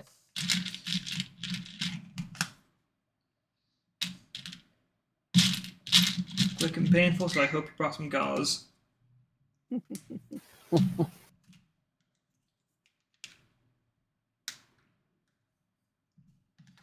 After all, you're gonna need something to stop the bleeding. Yeah, that'll do.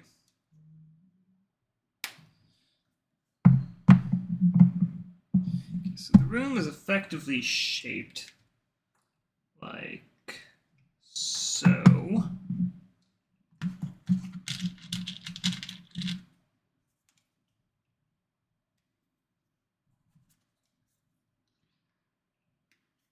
With now, mind you, this is just an open archway. It's not actually a door. Okay. Gotcha. Yep, as is right over here. So, marching order going into the room. Probably. Fiona Fiona- in the second rank. So Fiona, Vellos. second rank, or Dori, second rank. Fiona's probably up front, like usual. Eagerly looking for things to punch. Yeah, Vellos would be either second rank or up front, depending on where Thorn is. Thorn would be up front, so you'd be Yeah. here. Lantern will be behind Vellos. Okay, so with your lights illuminating the room,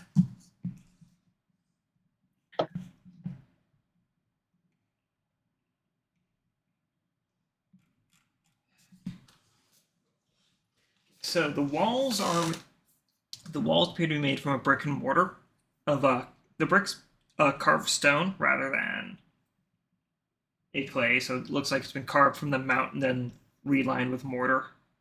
There are torch sconces lining the walls, however, they are unlit. There is, for those who enter properly, there's an unnatural chill in the air, as well as a undertoning of a sickly sweet smell, mingling with the natural smell of a cave or a structure built within a mountain. Ew. That's concerning. In the middle of the room, so genuinely like right here, is a sprung spike trap. Oh. There is dried flecks of brown and blackish on the exterior spikes. Oh no. What the hell? Something came in here. Sprung a trap, it looks like.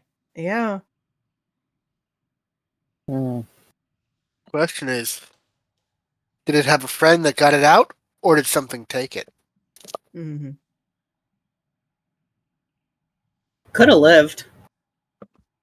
It could have. Yeah. Are there signs of anything like drop or any of that brownish black moving away from the spike trap? There is both the brown and the blackish are two different trails. They're both Okay. heading in the same direction. The blackish one seems to follow the continued path of divots going into this room and following along the side where the spikes came from. Is where the blackish drips along the divots. Okay. Okay. The divots continue. And as for the brownish stuff, you can see the faintest outline of possibly someone's toe pads moving through.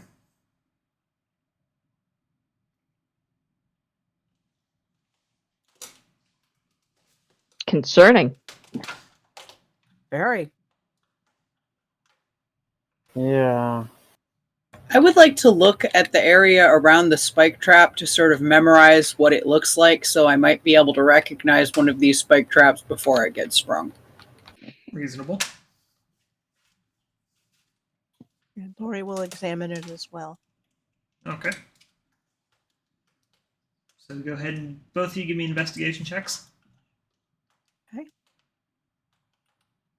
Ooh. Damn it, I just improved that. I got no chops. Okay. Well, you get that kobold boost.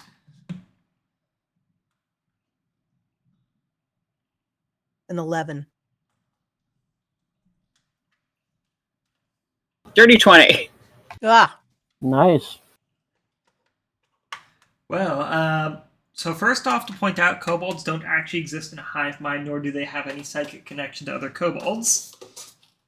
Oh, yeah, no, it's not. I'm not assuming telepathic communication. I'm just hoping, like, in a vague spiritual sense, my being a kobold helps align with the koboldry of the universe. It really does. As Dori, you're more kind of... You're kind of icked on what you're assuming those brown and black spatters might be. Lantern, you're quick to locate a pressure plate that's been pushed down in the middle of the pit. Okay, I'm going to memorize the shape of it, just how it's inset, what it's made out of, and just keep... So the floor is made from smoothed mountain. Seems to be made from smooth mountain floor. So the disc looks like it's made from the same material that had been pushed down in. Okay, but it's been slightly raised. Lowered. Oh, sorry. I mean, it was slightly raised before it got pushed in, presumably. You could presume at the very least it was level with the rest of the floor. Got it. I'm still gonna just, again, take down any details I get on this and nod vigorously to myself and try to help keep my friends from stepping into one. Reasonable. Yep.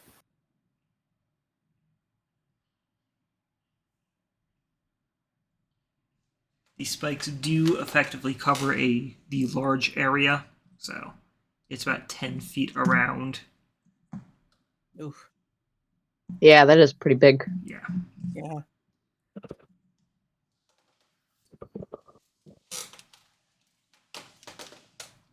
Which does beg the question of who triggered it, because the spikes in the center appear to be clean. Ooh. It's only the ones on the edges. That's on all the edges or just one side? Left side and right side. That's a strange pattern. Hmm.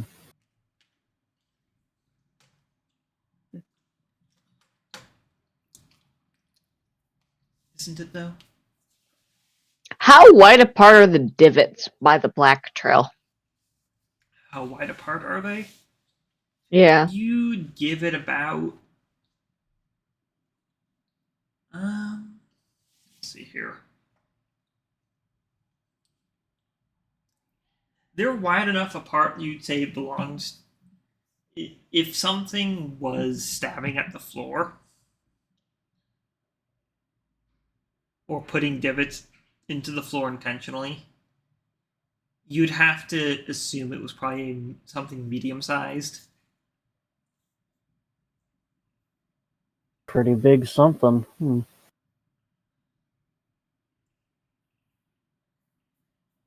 How do the divots line up going down the left side of the path? Because you said that there's like a trail of them, right? Yes. So going down this... So you want to know how the divots look like on this side to this side? Yeah.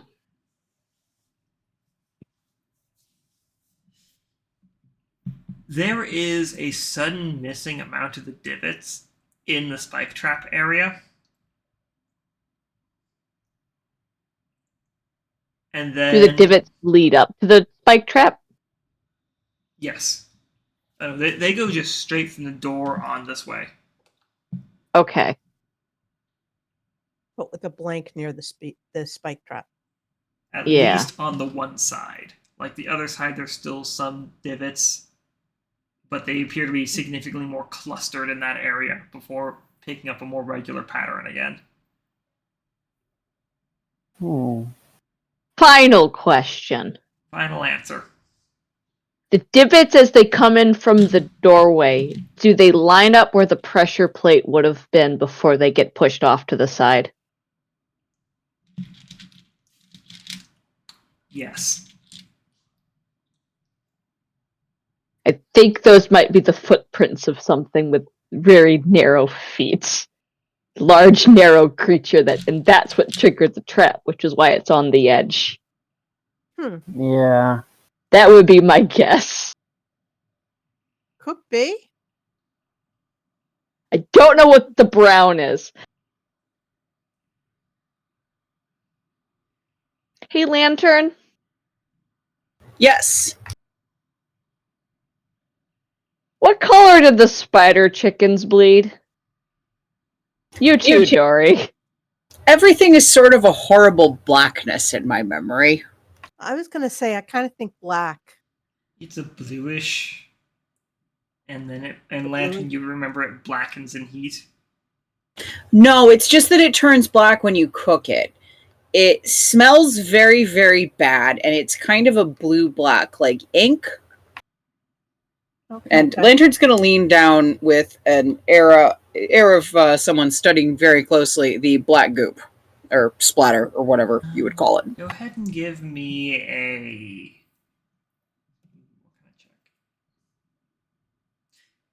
Go ahead and give me a nature check.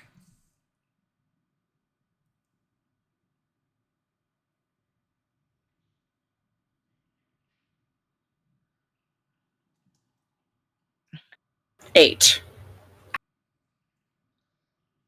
Yeah, you don't know. I don't think it's spider chicken blood, but I'm not very confident when I say that. Well, whatever it is could be spider chicken adjacent. Hold on, actually. And Lantern is going to hold on, I'm looking at what would be the most effective way to get a very small flame.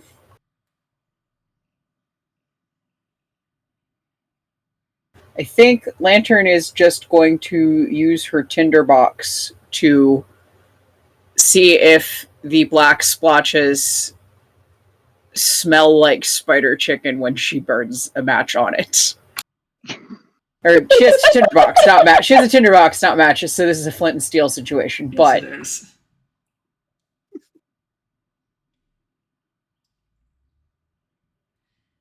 if it is very burny, that is also different information we could use. On its own, in a dried state, whatever this is not wanting to catch. Well, it's not oil then. Well, that's good. Or pitch. And I don't think it's spider chicken blood, because spider chicken blood did not have any problem changing when you put heat on it. It changed very quickly for the worse. All right. But I do still think these divots are probably the footprints of something very large. Yeah, probably. What brown it? Well, I know regular blood browns when it dries, so Yeah, could be. why that is on the edge, I don't know.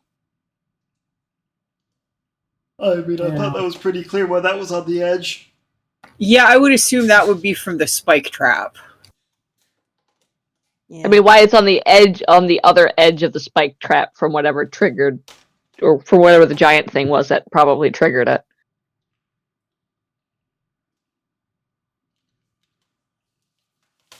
Are they working together? Were they fighting each other when that triggered? I don't know. Or something that triggered it, and something that made the footprints is different. You don't see any signs of fighting in the room. Okay. Hmm. It's just unnaturally cold in here. Do we see anything else in the room? You have an archway over here, leading further in. Right, but I mean, do we see any? Is there like any furniture or any? This room You know. specifically seems to be empty, Okay. aside from the trap and the sconces on the wall. Okay. Do we want to try lighting the sconces and see what happens? We could do that. Sure. Well, as you go through and light the sconces, nothing happens, but the room is now, you can consider it brightly lit. Hooray! It's slowly Yeah. starting to warm up with the fires going, but that's going to take a while. Alright. Well, at least we'll be able to see when we come back. True. Assuming nothing puts them out. Okay. Well, with this spike trap, we can confirm there are probably traps in this dungeon. So we Yes. should be careful going forward. Yes.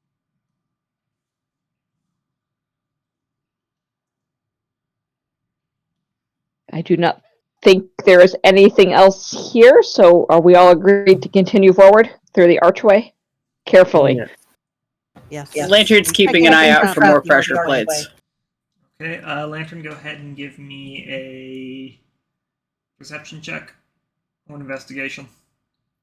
Vellos. Wait, either one or both, or one specific? Probably investigation. Since you're Okay, looking that's for hidden unfortunate for me. objects.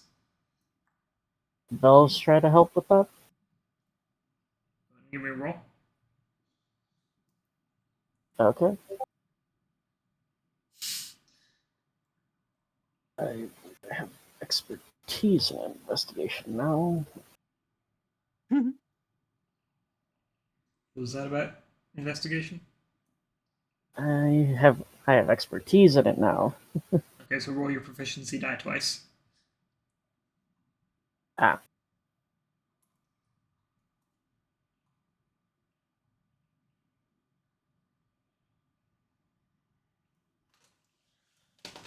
$17.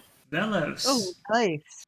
As you guys approach the archway, while with Lantern and Vellos taking the lead, Vellos, you notice a very thin tripwire. He is going to grab That would have been Lantern. near impossible. That would have been near invisible had you guys not lit up the room. Oh, yay! Oh, good. Vellos is going to Guys. grab Lantern before she accidentally trips that. She makes a noise kind of like honk as you pull her up short, but she doesn't protest. And he will point out the very, very hard to see tripwire. Really good Ooh. thing we lit those torches. Let's probably keep doing that as we go. Yeah. Holy shit, that thing's almost invisible. How do you make a Really? wire that thin? I don't know. But I'm Magic? glad I was on the lookout. Holy. Yeah, me too. I don't So do we want to try disarming it or stepping over it? How high is it? For the medium-sized individuals, they're around ankle height in a placement to be caught on a walk or run. So it's a little bit higher on the small people. Okay. Hmm. So we can step over it since we know where it is. Yeah, we'll have to be very careful for those of us who are shorter. Yes. Yeah, should we step back and try disarming it by triggering it? Or, I don't... Well, we don't know what it does, so that might be dangerous. We do not know what it does. I don't want to think we want to try triggering it. For all we know, it's one of those giant boulders that's going to come rushing down and flattening us. So it's worth mentioning I don't want that. that this hallway goes left and right. Okay, well, probably not that, but Still, whatever it is, Something it's not going to be horrible. fun. No. We should... Do we have anything to try to mark this so we don't trip it when we're coming back? I think we... Hold on. Lantern is going to pull out some of her paper and make a note that just says, tripwire! Exclamation point, exclamation point, exclamation point. She's going to rip it off, and she is going to place it in a place where it's very visible from the tripwire. Okay. Do you have anything to stick it in place? Because gust of wind could blow it away. Good point. And she is going to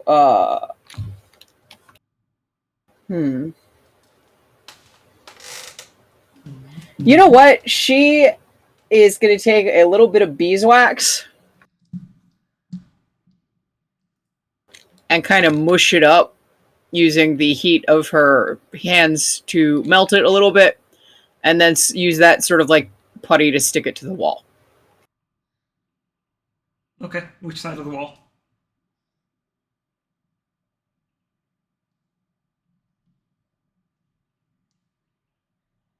Let's go ahead and go. We're standing. Are we at where we're looking right now? Yes. Thereabouts. Okay, great. Then let's go north wall. North wall. So on the so you want to put it on this side of the wall? Sure. This side of the Yeah. wall, side of the wall where you'd see it when coming back. Yeah, that's what I would like to do. Okay. Yeah. Easy enough. You're able to lean over and around the wall and just slap it on the wall. And now there is a warning about tripwire. Doesn't help anybody coming in, but... Well,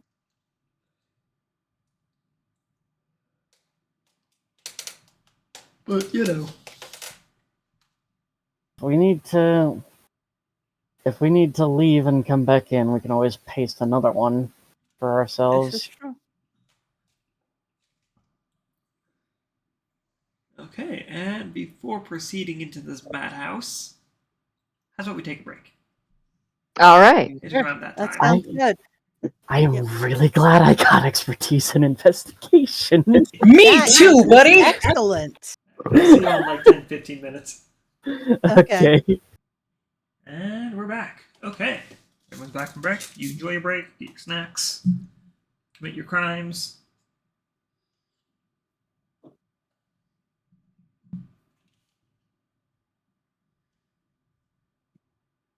Okay, I guess nobody's committed their crimes. That's unfortunate, but I guess we'll just have to move on without that.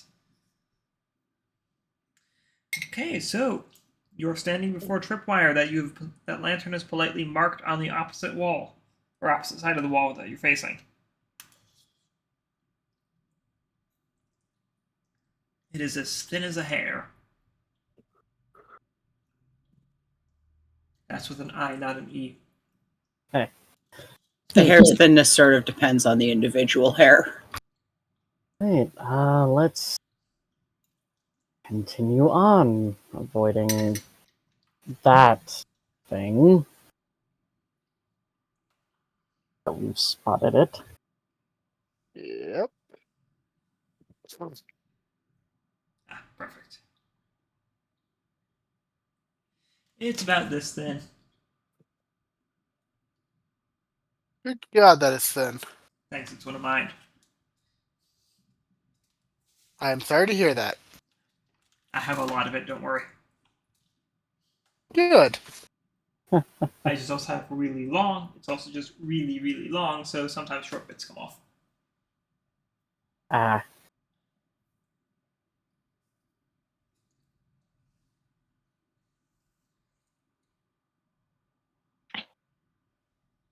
Anyways. Navigating the tripwire trap. How do you want to approach it?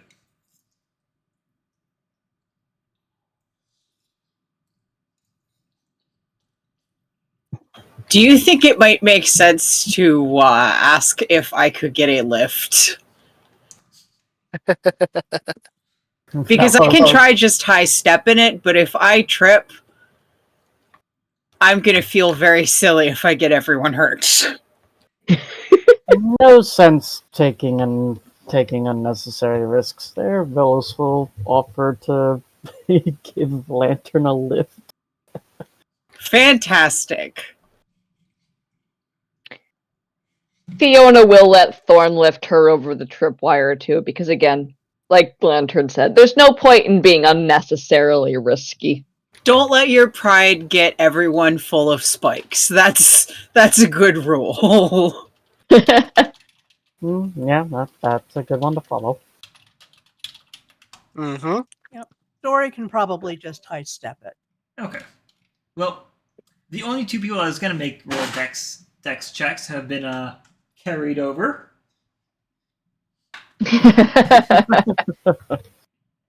Excellent. How dare you?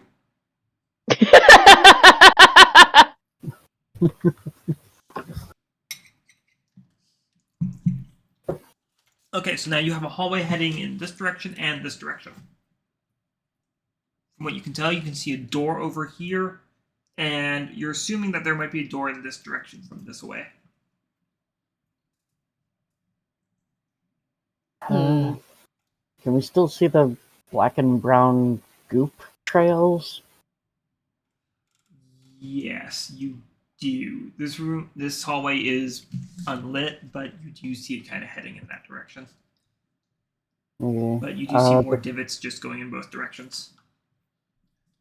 Interesting. Are there more torch sconces?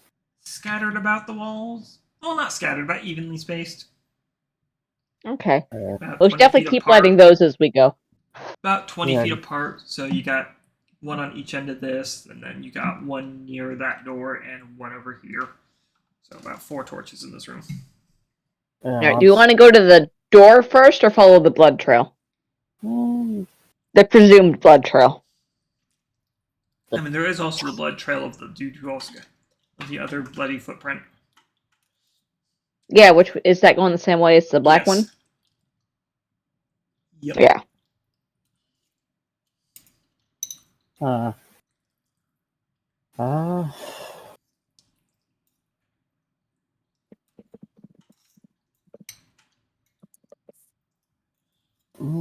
Sure.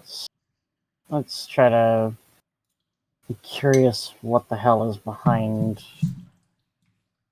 this. What else has entered the dungeon? Rather, So which way are you heading?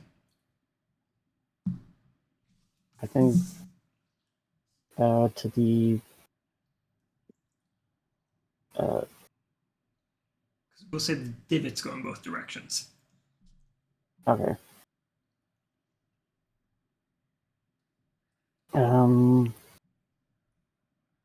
The east, I think. Okay. Go to the door first and follow the blood trail later. I would be heading west. Yeah, west is fine. Okay. So going west first. Yeah, and definitely still keeping an eye out for traps as we light the torch sconces. Okay, go ahead and do an investigation check. Especially when we go through doorways. Right? Especially through doorways. Especially. Well, yeah.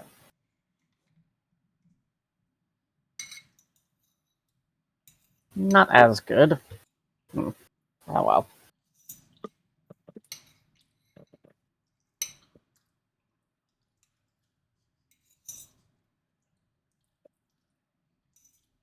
Okay. It's a hallway. There are torches. You've lit them.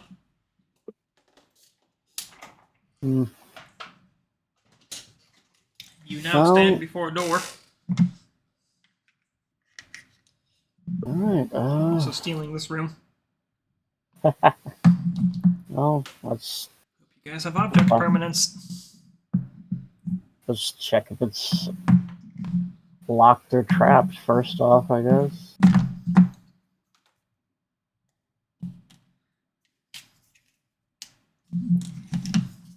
Jimmy Okay. loves to give us either or both in our experience. I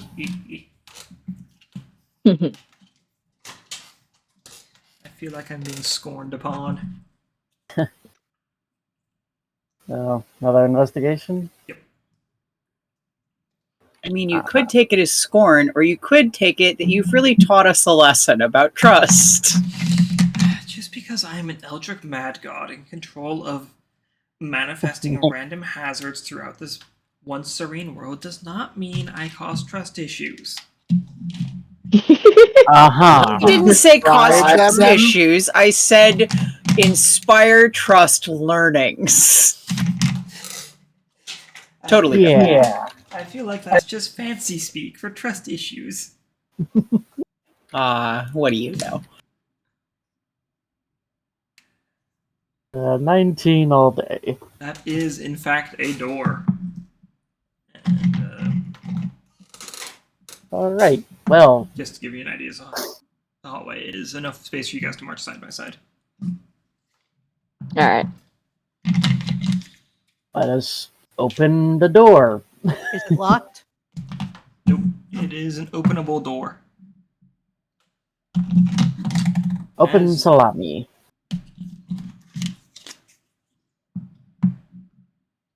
As you enter within, you are greeted with quite the sight, really. The room has been tossed and ransacked. There are... just kinda like that.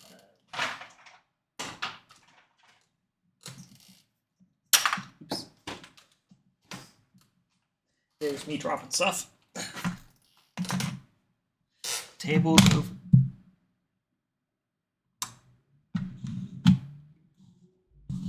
This is indicative of the wall's border.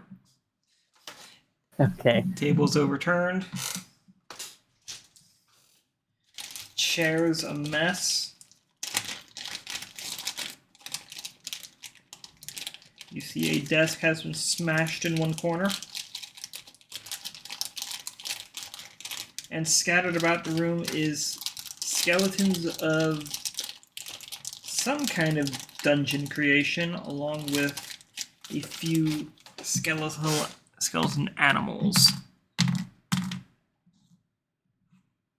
Chairs. In Wow. total, you'd say there's about 12 skeletons, and what you're assuming this room was probably at one point was a guard post, given some of the other furnishings that have been torn around. Well, something came through here like a typhoon. The room is also spell scarred along the walls and floor, with deep gouges running through the floor and walls as well. Does this look like remnants of a very old fight or something recent?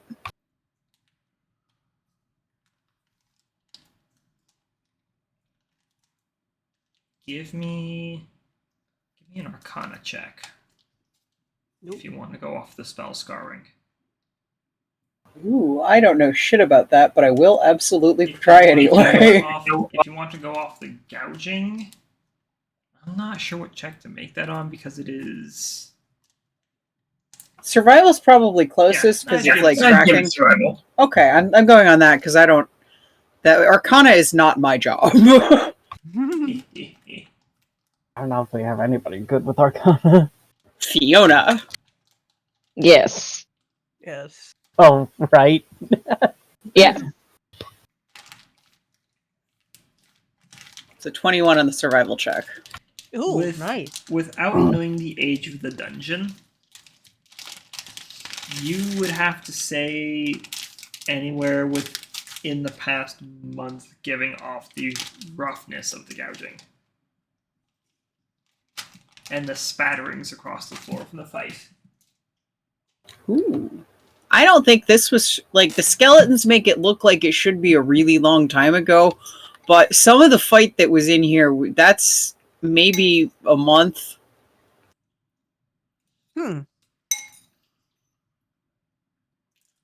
That's not that long. No. No, No. definitely Might have been not. like the first people dealing with the dungeon. Yeah. As the rest of the group, you guys enter. Yeah. Yeah. At least Fiona does. Yep. Okay. So, as you guys are kind of looking over... Oops. I know Fiona said she was entering. Who else was coming in? Lantern. Lantern's already in. Dori... Would Thorn go in? No, there's no fire. Alright. Bruno, in his endless disappointment, will enter. Yep. Okay. So you checked out some of the gougings in the immediate area around you, but nobody has checked or tried to check on the skeletons.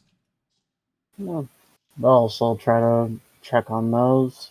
Okay, Vellos, as you approach one of the skeletons in the room.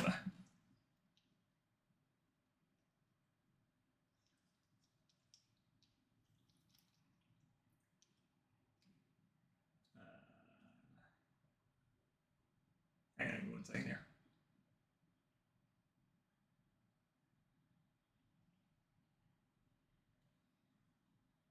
Okay. Maybe you saw this coming, but as you approach one of the skeletons nearest the middle of the room, you begin to kidnap Lantern. Oh no! Oh no. They're not allowed to take the kobold. Stop it! No, I mean Vellos is allowed to take the kobold. Yes. Well, if I'm about to get took, Only by the dragon.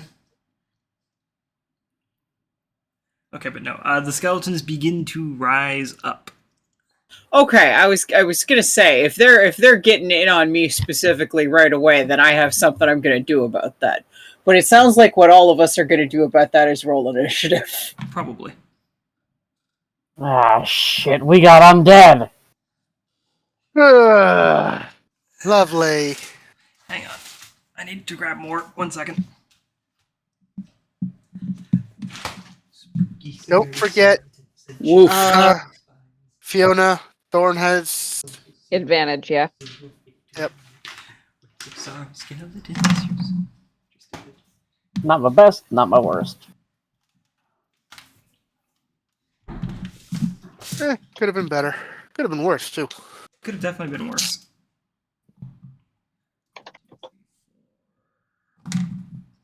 Alright. 5. And then Oh, just the a two straight roll, animal okay. skeletons, which appear to be some kind of canine and a goat, also reanimate. Oh. Wow, that's a lot of skeletons. It's Ah, only oh. skeletons. I have to go to the page for skeletons. Oh boy. The Sphinx, we're not throwing that at the party. I do not have any riddles prepared. Excuse me. Excused.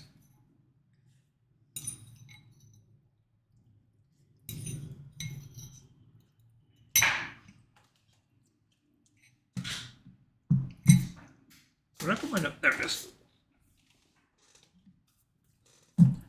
Okay.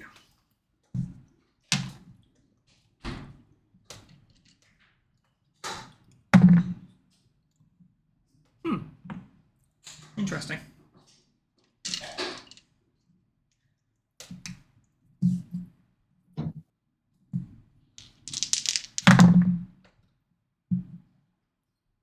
Okay.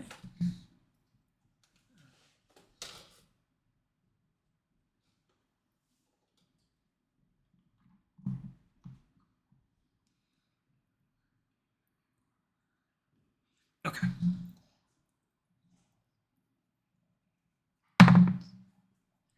All right, then.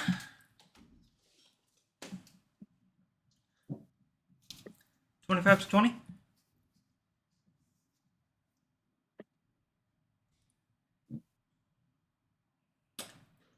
That's not a good sign. Right? Yeah.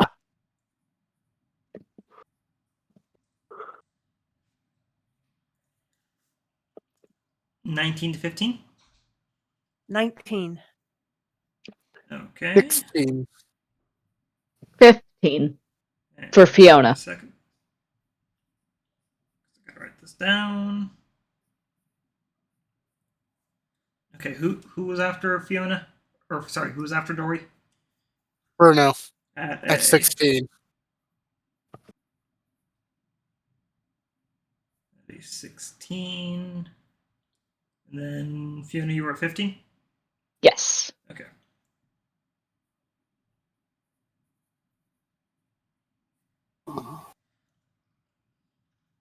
Okay, 14 to 10. Thorn at 13.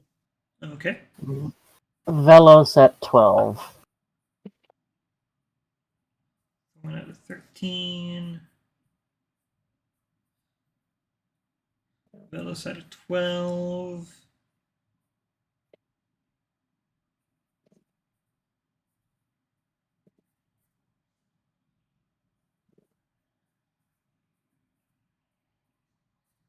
Okay.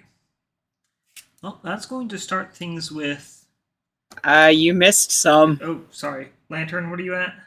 I'm at 5. Oh, no. Oh no! Mm-hmm. I really wasn't expecting these guys to get back up. Does anybody? Okay, poor Lantern. Alright, right. Well, starting with our 3 Scarchers, or Skeleton Archers. We're gonna start with Vellos, you're closest, I'm sorry. So you're gonna take a 19 to hit? Nope. Can't blame me for trying. Gotta beat a 22. How's about a 7? That one just gets bashed out of the air by his shield. Technically, anything below 10 doesn't even hit you. 10 is the base AC. Okay, and then we'll do. Are you still closest? Yeah, it looks like you're still closest. Last one on you. That is a 9. How's about a 12? No, Can't fault me for trying. I cannot. Alright, Dora, your turn. Okay, Dori is going to aim at the one that's closest to her. She's got her crossbow out. That reminds you, who has the bayoneted crossbow?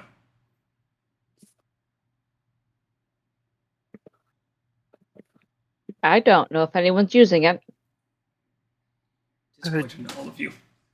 I want to say Dori or Vellos. I thought Vellos had it. The bayonet crossbow. Oh yeah, Vellos has that. I'm exceptionally disappointed in all of you. I Okay, don't yeah, have crossbow proficiency. Dirty 20 will hit. Dirty 20. Dirty 20 will hit. Okay. Vellos owned it and nobody said they would prefer to have it, so he just And- out. 10 damage. Ouch. Well, you hit a skeleton with a bow, but you're not sure how much damage you did to it. Mm.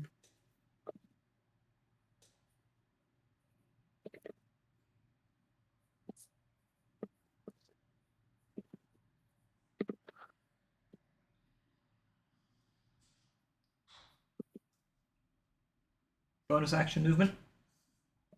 Yeah, she's gonna stay where she is. Okay.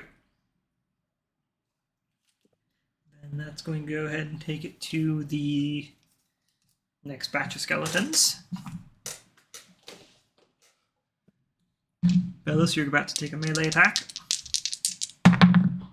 with a short sword that is going to be a 10 to hit. Glances off. Okay. 1, 2. This one's gonna swing at you. 9 to hit. Sidestep.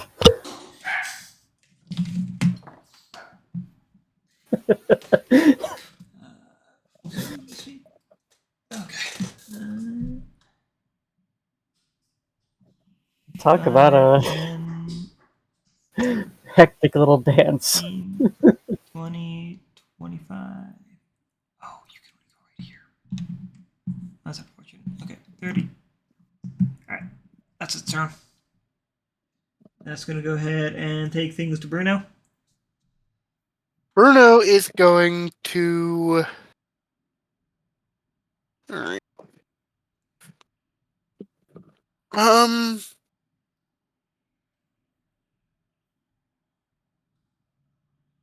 Yeah. He's going to, yeah. Bruno is going to. Where is Bruno actually? I can't see him. Ah, okay, I see him now. Yeah, he's going to Sacred Flame the one furthest on the corner south of him. So which one of these? One of these two? On your right. Yes, one of those two, but the one on your right. This one, though? Yeah. Okay. That's a deck save. Yep. Well, that's going to be a 6. That's a fail.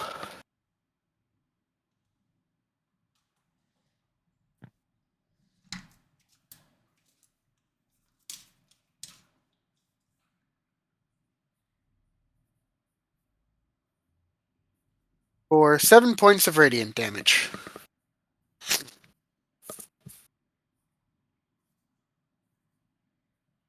Okay. He is then going to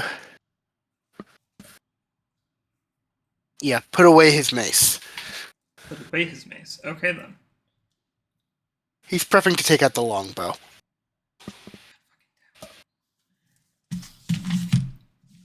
Okay, right, that's going to take things over to Fiona.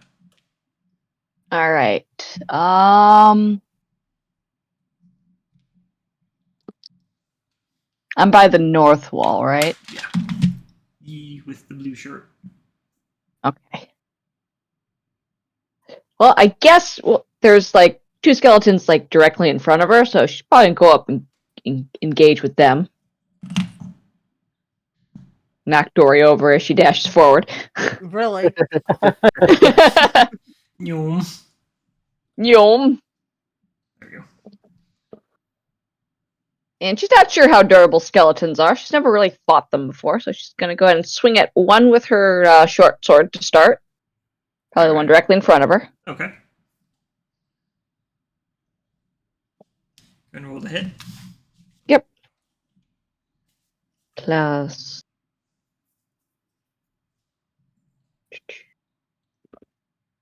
1d4 plus 4.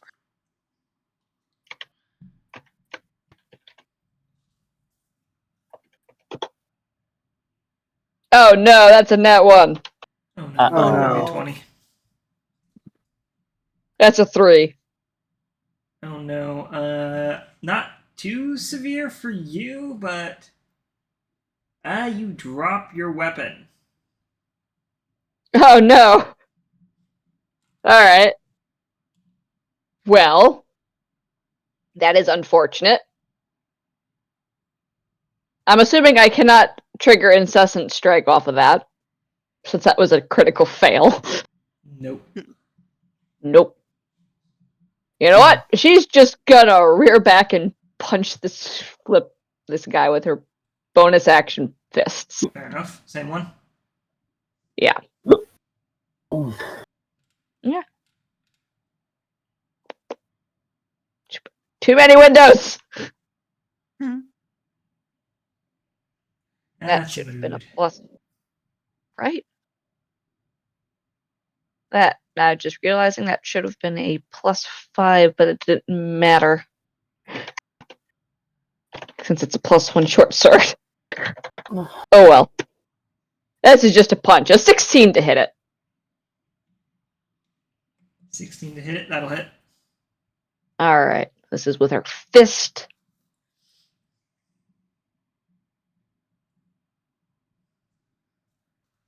How do you kidney punch something that has no kidney? Yeah, no, that'd be hard, which is why she's not actually trying to do that. She's just punching it. That is max damage for 8 points of bludgeoning damage with her fist. Well, Solid hit. Yeah, you explode that one into a pile of bones that clatters down. Oh, cool. That's what you get for making me drop my sword!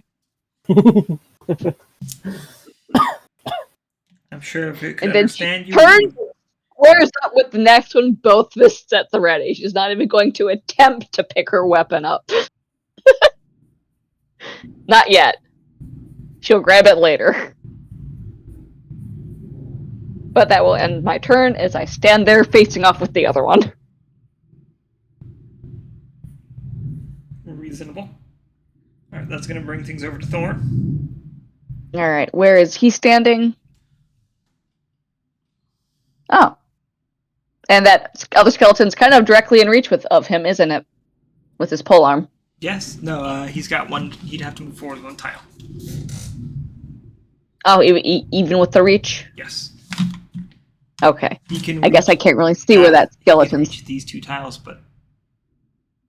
Recent. Oh, okay, skeleton. there's... That's better. Alright, well, then he'll go ahead and move forward one to,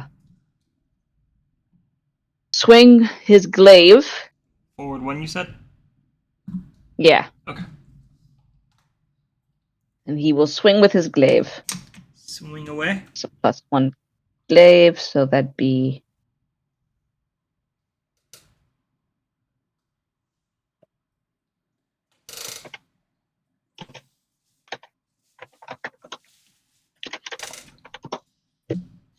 Oh, that is a 25 to hit with the glaive. So that might Great. actually hit.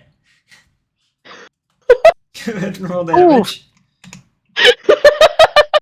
Okay. Thorn has decided he sees Um, abominations and hates them. Right? I think he's just gonna do whatever that, base, or that damage thingy is. Yeah, the thing. Unwavering violence. Yes, that's it.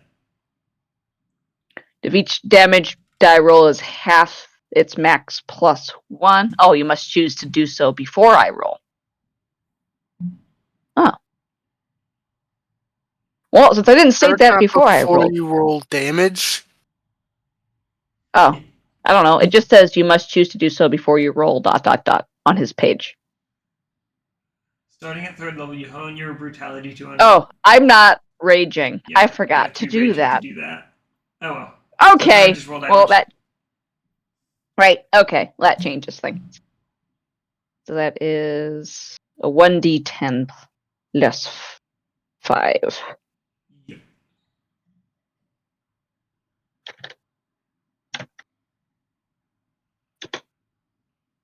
$15 points of damage. Also max. Jeez, maximum. That's not even adding anything extra. I don't... Bonus action, he's going to rage. Okay. As he obliterates with that skeleton. Yeah. Obliterates... Ah! I don't know. Nope, not valid. Okay, then. Right. That'll end his turn, I guess. Yep. That takes things over to you, Vellos. Well, Vellos didn't really appreciate having to do the dungeon shuffle to avoid getting hit. So he's gonna try to smash the two in front of him. I guess the northern one first. Alright, roll a hit. Right. That will be...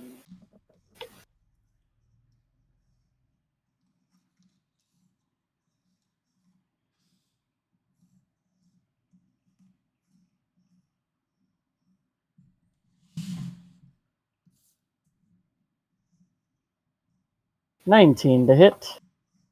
That'll hit. General damage. Also, there's no Y in Smith's in the hammer's name. Huh. It's I don't know just why a I Smith's put it friend. as... Don't know why I put it as Smithy's You're friend. good. My bad.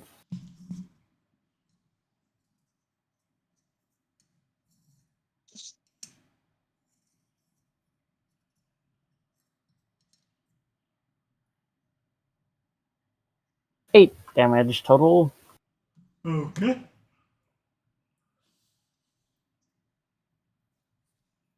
Alright. No, that was against that guy. Yeah, the northern one.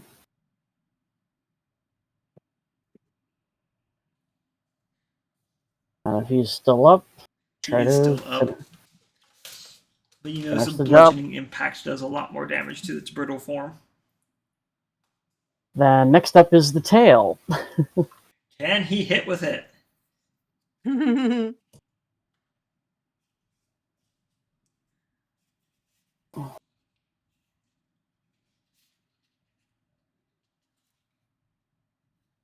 16. Finally. I think so. Roll damage, not like it matters. Can we get a head pop? No. You can, however, xylophone it. Still good.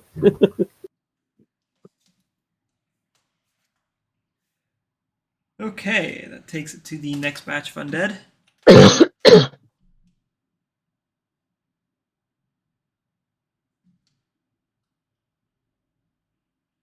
Hang on a second. I wrote in for one more skeleton than there actually was. Oh, This one's gonna walk right here and attack you, but it is flanking, so it gets that sweet advantage. Bastard. Not like it actually knows what it's doing. Oh, that's a nat 20. Oh, Uh-oh. Yes. Hold on. What are we umming over? If I remember correctly, I just took a. Did you get silvery barbs? Think so. I gotta remember what level that was, just to check to make sure it's in I here. think it's the first Yes, I level. did. And it's a reaction. I cast Silvery Barbs. You need to re-roll that d20. Okay. That's a 5. Yeah. aw. Um, Ooh. I'm not sure how that affects And you know what? advantage. um, Because the other guy let's was see. at 19. Well, the Yeah, you magically distract the triggering creature and turn its momentary uncertainty into encouragement for another creature. The triggering creature must re-roll the d20 and use the lower roll.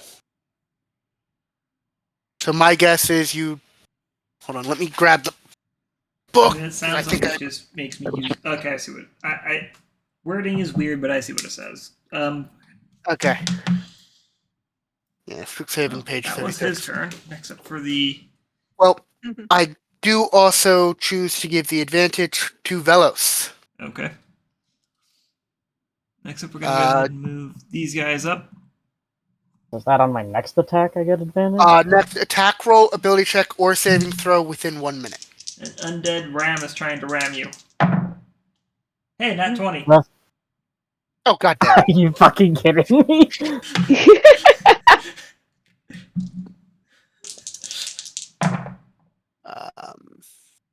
6 damage. Well, that blows off a good chunk of scales. As you get Let's go. shin-rammed. This one's going to come over here. Bite at Fiona. You have a skeleton Oh, dog. no. Not the dog! Yes, the dog. That's a 17. Might just take heavy on it. Oh, no. That is her AC. Oh no. You take 4 piercing damage. Oh, no. Lantern, your turn. Okay. So, I see there is a place that I can get within 5 feet of 3 of them that is not within 5 feet of anybody else. I would like to be there, please. Let's see here. Where are you looking at? Never mind. I only see a way. I'm taking a better look. There's only 2 of them. One of them is a different hex off than where I thought it was. So I want to get where I can get 2 of them. And I'm not picky about which 2. Those ones are great. Okay. Figured that was most correct. Thunder! Thunderclap! Well, goodbye, everyone. Go ahead. And what's the save on that? Constitution saving throw, DC 13. Well, that's a 19 for one. And that's a 4. Sorry, that's a 6 for the other. Okay, he's going to take 1d6 thunder damage, and the other guy's fine. Okay.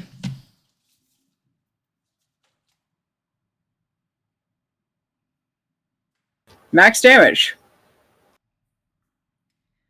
That's 6 HP. Not bad at all. And that'll be my turn. Alright, that takes us over to the Skelly Archers. The Scarchers. No. Oh, yes, the Scarchers. Lantern, you're closest. That is a 19 to hit. Unfortunate, because that does hit. Ouch.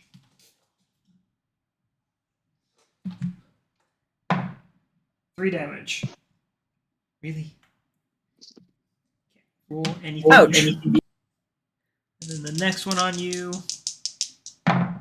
is going to be a nat 1. Don't think that'll hit. What are you? 12 on a nat 1 roll.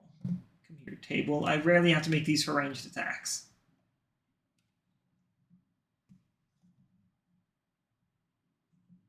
Oh, has to hit something else. Okay. One above you, Lantern. Oh, okay, it misses. Oh, hang on. Does it?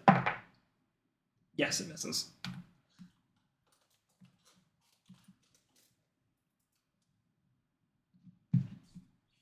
And that takes things over to Dori.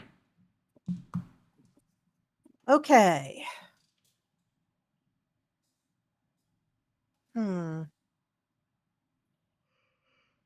How far can Dori go towards the guys in the south? These guys? Yeah. How close can she get to them?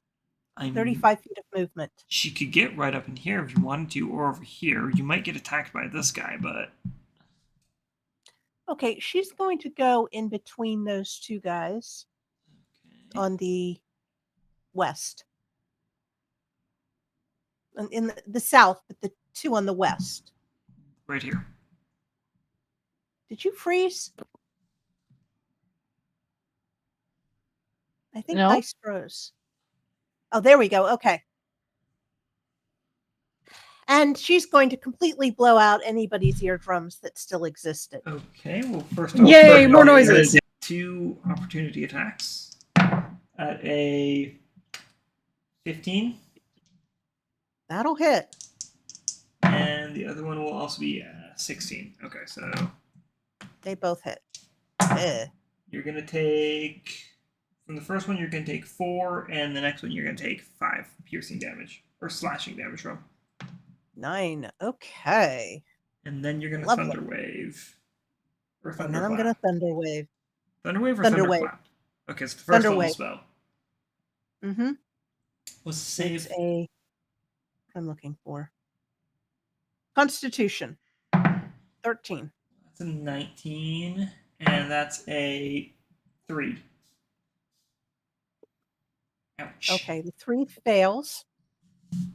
Okay. And he is pushed 10 feet away from me. Now, let me do the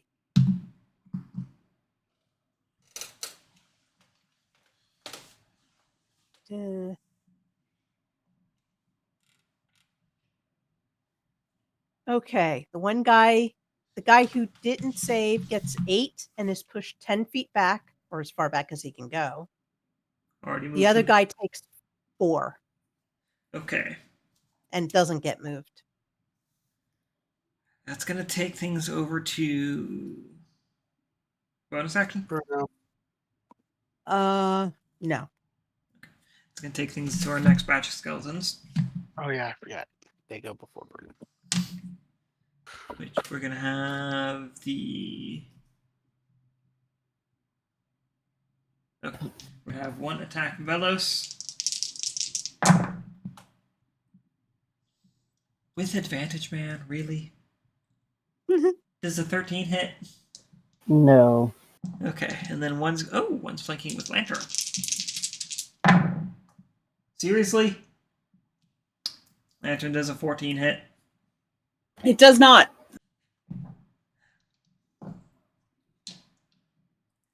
Okay, that's gonna take things over to Bruno. Bruno, first of all, how bad are any injuries? I'm down saw the Dori third. take 2 solid swings. You're down a third? Yeah. Okay, so let's see. Where is it? Healing word, I think, is first level. So a first level healing word Okay. on Dori, Okay. and then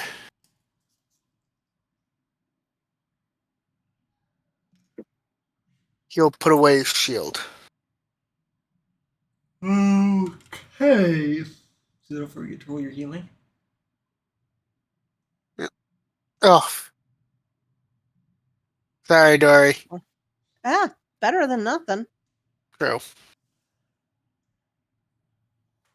More than I had before. Yep. Yep. Alright. And now I don't have the shield on. Movement. He's going to back up into the corner. Okay. I guess that takes things over to Fiona. Alright, well, there's this dog biting me. Fiona's Yes. gonna punch it. I'd say it's skin and bone, but it's missing the skin part. But yeah. There's a bone dog biting me, so she's gonna punch it. The dog is living its worst conundrum. It's become what it wants to chew on.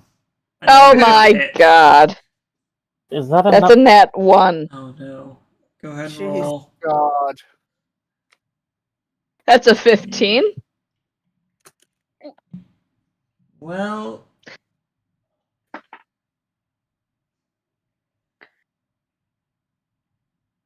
$15. Yeah. Oh man, Thorn is actually in the area where you would have to roll to hit him. Oh, no. Okay, Thorn. Oh, hang on, Sorry. in front of you. Never mind. Oh, Nope, okay. You're good. You just miss. Alright. Alright, cool. Well, I do deal incessant strike on that one then. That was a Right? No, not 1. No? Nat 1? We're Okay. just gonna chalk that to the nat 1 penalty. Well, then I'm gonna swing at him again with my other fist. Since I got 2. We'll punch him again with my bonus action. Sounds reasonable. Oh! I seem to be having the worst luck today. My gosh, that's Is the third. That is the third one I've rolled! Fiona, don't spy it. That's Yeah. a 6. You can't drop your fist. No, I can't. That's... Oh no. That's going to end Fiona's turn. I have a question.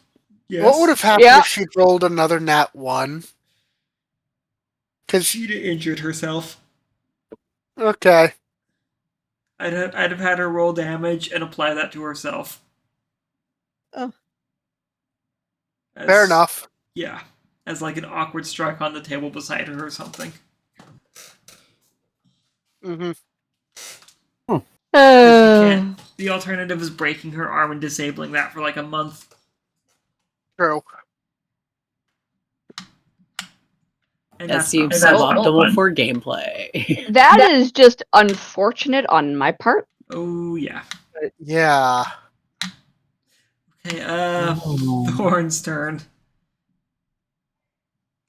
You know what? Thorn is going to leave Fiona to her misery and go help everyone else because everyone else has a lot more things going on, and Fiona's Okay. just failing to fight a dog. Where are we going with him? Let's go get the one that's between Vellos and Lantern, I guess. So right here. Yeah. And he is raging this time. Yes, he is. Is he flanking with Um, Lantern? I don't know. Is he flanking with Lantern? Did you want him flanking? I just put him within range. Sure. Okay, he's now flanking with Lantern. All right.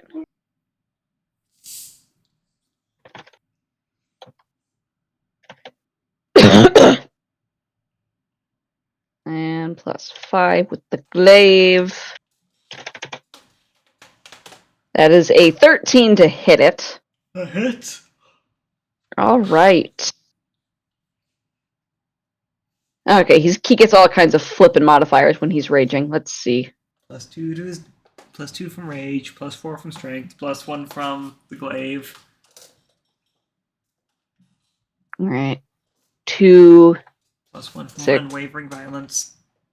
7, 8. If that's what you're gonna do, not roll.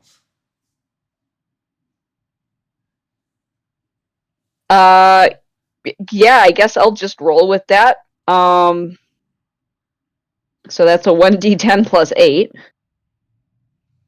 Yeah. That is 18 points of damage Goodbye. to that skeleton. Boom. And I guess he will go ahead and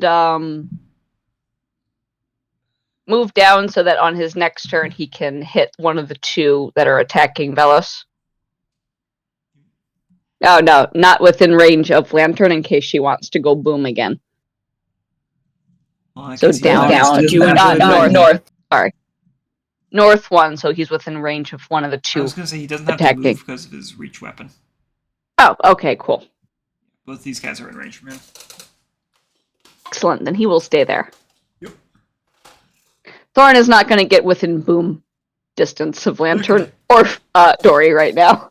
Vellos, you feel a chill go down your spine as there's a very focused rage behind you. Oh, that's Fiona, meanwhile, is angry in a different manner. It's a very silent, purposeful rage. that's mildly terrifying. I'm glad he's on our side. That ends Thorn's turn. Did not appreciate being headbutted in the shins. Could have been So- worse place to headbutt. Go ahead and take your turn. True, glad that place is also armored. But we're gonna try to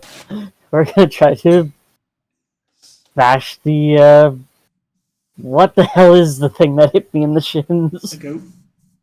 Skeletal. Of course. Goat. We're killing the goat again. Or Fuck these defiance of things. Gravity. Fuck these things and their bullshit. You've never seen somebody so mad at a goat Plus before. 9. Anyways, what was your roll to hit? Holy shit, that's a 39. That's a Wow. nat You 20. forgot you didn't bracket correctly. Oh shit! Like that was still in that okay. 20 in there. My Yeah. Vellos does not I have bet any it- modifiers for a 39. Yeah, I forgot. Yeah, I forgot I was to. confused. It's a I 24. forgot to do the command Okay, correctly. yeah, My bad. It's a 24 to hit on a nat 20. Yeah, that hits. Yeah. Well, this is. Roll to pulverize. I kind of want to do the damage just because. Like I said, roll to pulverize.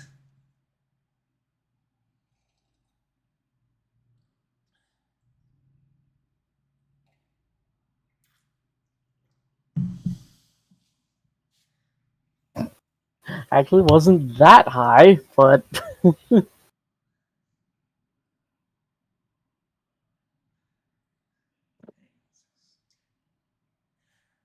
Still, that's enough. Vellos exorcises the inhabiting undead spirit by disintegrating the head with a solid hammer blow.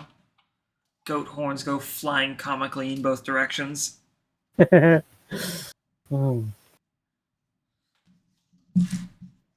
Weird things. And now to smack the other one with his tail. Or Yep, go ahead and roll the hit.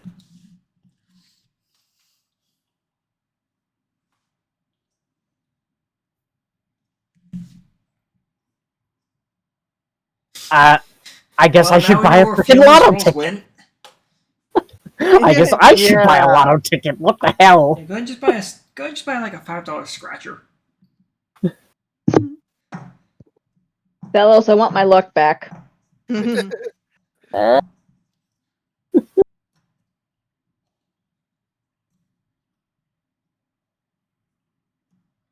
10 points of bludgeoning damage. And you blast out its ribcage and destroy it.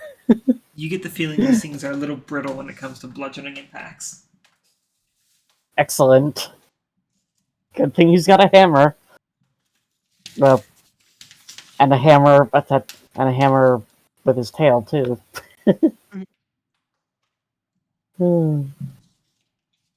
That is, well,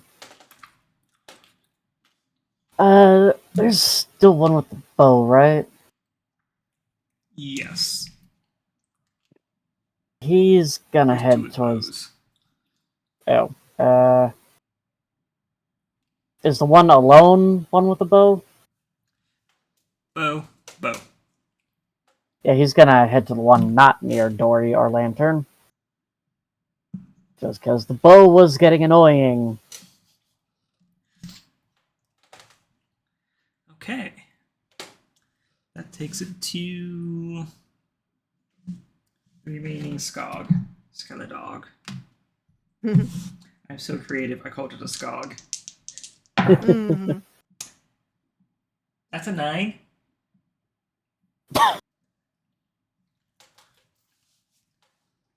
So I guess that's Lantern's turn. Boom, boom, boom, boom. There's thunder in this room. I'm using Thunderclap again. Everybody guessed. I thought Dori was the bard. That is a 15 Yeah. on the save. All They right. both go boom. Okay, so that's both 15. Unless, did you want to move it to hit? No, you can't move to hit both. Okay, so that guy does not count as being within 5 feet of me. Hex grid. Absolutely, no problem. I just did not get that. Okay, in that case, my turn was not very useful this turn. It happens. It happens. Yeah, hex grid simultaneously more clustered but more space.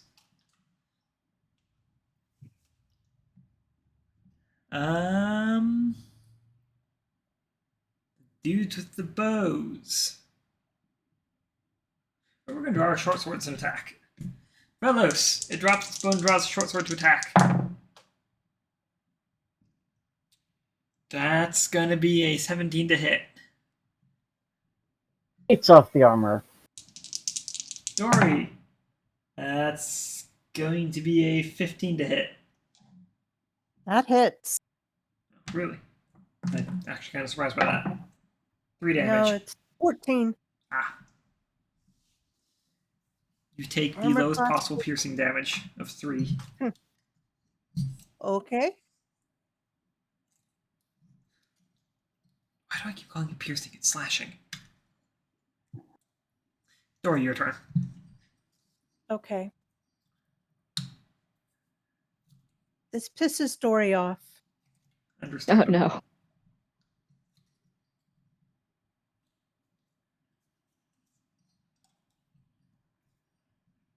And she does Thunder Wave, which can get both of the guys next to her. Because Thunder Wave is 15 feet at a side. Yes. Without hitting a lantern, because I know it originates facing you, not from you. Yes. Thank you for not hitting Lantern. Lantern appreciates this. Okay. Yes. Save is a 14. That's 19, and Yeah, that's 14. a 3. Okay. 19, So- 3. Okay. Okay. So the guy with 3 takes 11 damage and gets pushed 10 feet. He gets pushed into a pile of bones across 10 feet. Okay. And the other guy gets, I think, 5. Yep, 5. 5. Okay. And doesn't get. Bruno, your turn. Okay, so Bruno is going to take out his longbow.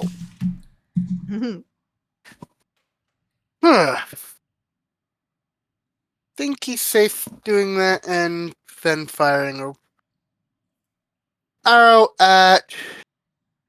We're gonna say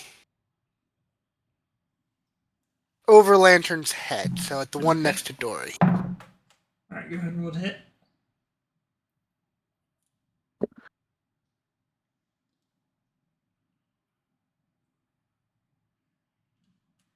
For a 21. 21. That'll hit. Alright. How many times have you guys been using Thunder Wave and Thunderclap for? 2 or 3? I've used 2. I have also used 2. Right. And that does 4 points of piercing. 4 points of piercing on this guy, you said? Yeah. Alright. You knock him to a xylophone of bones on the ground. Just. Alright.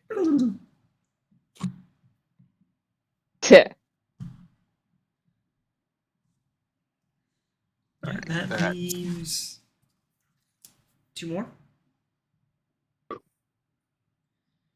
So that's your turn. Fiona, you're up. She is going to move away from the table, but still going to punch the dog. So about Maybe the table's the problem. right Yeah. Because, maybe the table's the problem, and it's throwing off her I just aim. realized all I did was recenter your piece. I never moved you. It's about right there. Oh. Alright. Yeah. Still gonna try to punch the dog. Only since 11. That does not hit. It is better than a 1. You get to incessant strike Because- at least. I do for 4 damage. And I'm gonna bonus Congrats, action you find it's swing at it extremely again. brittle to bludgeoning damage. Oh, excellent! She's gonna swing at it again for another 11. I'm sorry.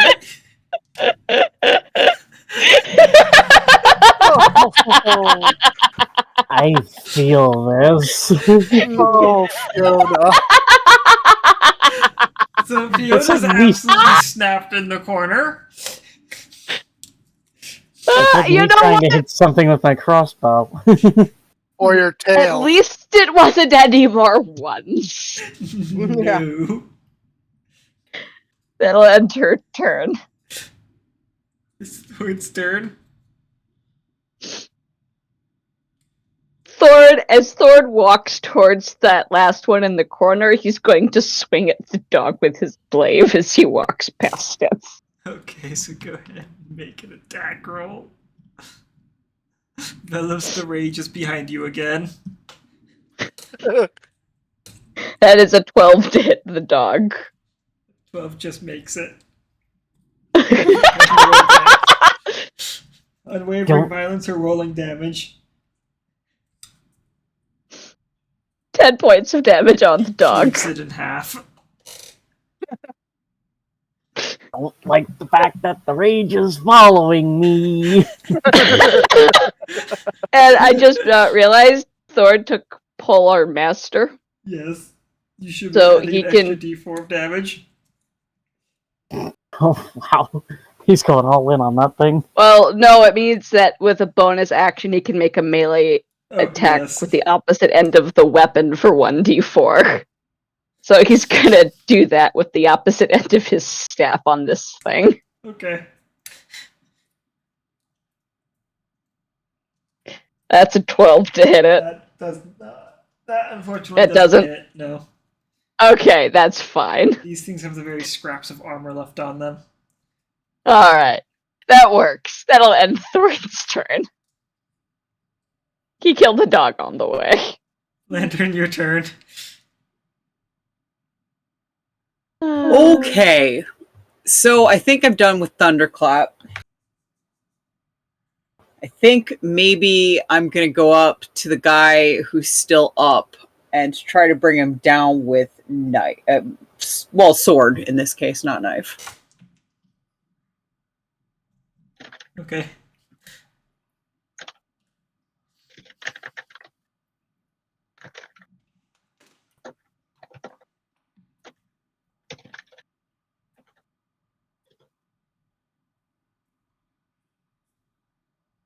No. No, it does not hit. Okay. I'm not going to be very useful this turn either. Sorry. Before we bring things over to this guy, Bruno, you Yes? realize that your party had been making quite a lot of noise. You Oh, hear a no. loud crash against the door as it begins to splinter behind you, Oh shit! with a Uh-oh. large axe head sticking through, How close to the knife head is that axe head? alarmingly. Pulls Oh, back. As it pulls back, giving you a glimpse onto the other side, a towering skeletal form with a bull's head is gazing back at you. You can't see the horns through no. the slit in the wall in the door. Oh shit! We've got more coming! All right, now for the archer.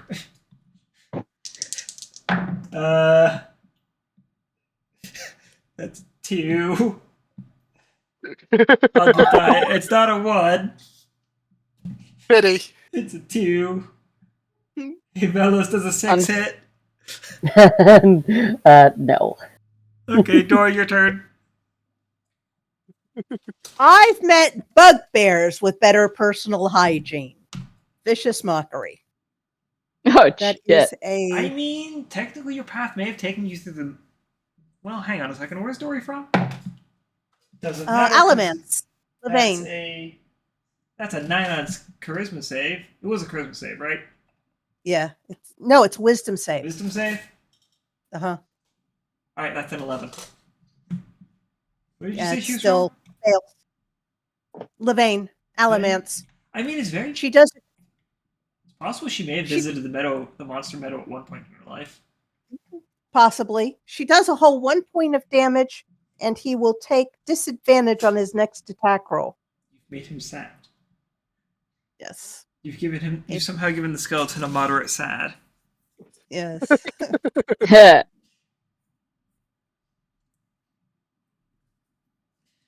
Bruno, your turn. Bruno is going to bolt, not dashing, but run 30 feet along the wall. 5, 10, Yeah. 15, 20, 25, 30, or 25, probably 30 right here. Okay. Shout, more coming through that door! As he fires an arrow at at the one that everyone's crowding around because he doesn't have a shot on anything else. Alright, Because roll the hit. the door's in the way of the other. Yeah. Give me a sec.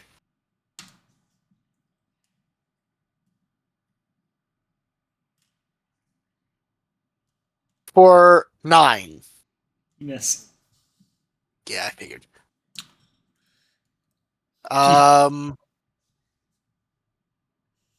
And yeah, he'll. Can he use his bonus action for a spell? It's a Think bonus so. action spell. It is. He'll use Healing Word on Dori. Okay. Aw. Fiona, suddenly there is a terrified Bruno in front of you, who panic looses an arrow into the wall and healing words Dori. And is shouting, "Skeletons coming through the door!" What? Fiona will turn to look at the door. 5 points of healing, Dori. Thank you. Fiona, it's your turn.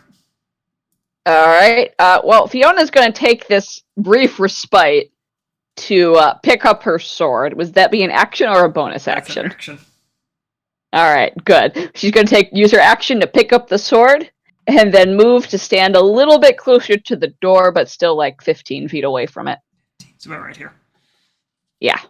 Okay. So that she's kind of between the door and Bruno. You can see what let's go Bruno ahead. was talking about through the hole in the door. Oh, that looks big. Good, I'm mad. But she's going to wait for it to come into the room. She's not going to open the door, Yep. since there's still another skeleton on the other side. This way we've got time to deal with everything else before that one comes in. Okay. It's gonna bring things over to Thorn then. Alright. Thorn will go ahead and recklessly attack that one remaining skeleton in the corner. Okay. Roll it.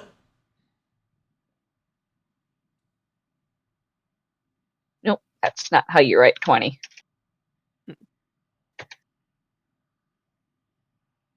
Got lowest one. And you know what? I will just use Focused Rage on this one since I have to declare it before I roll, apparently. Okay. Plus 1d4 plus 5 glaive. Oh, I'm glad that was reckless because that's just a 24 to hit. Alright, and with the unwavering violence, that destroys it. Excellent. And then he will turn around back towards the door and start making his way. 5, 10, 15, 20, right here? What do you want him closer? That should be good. Okay. That way there's plenty of room for other people. Makes sense. And that will end his turn. Excellent.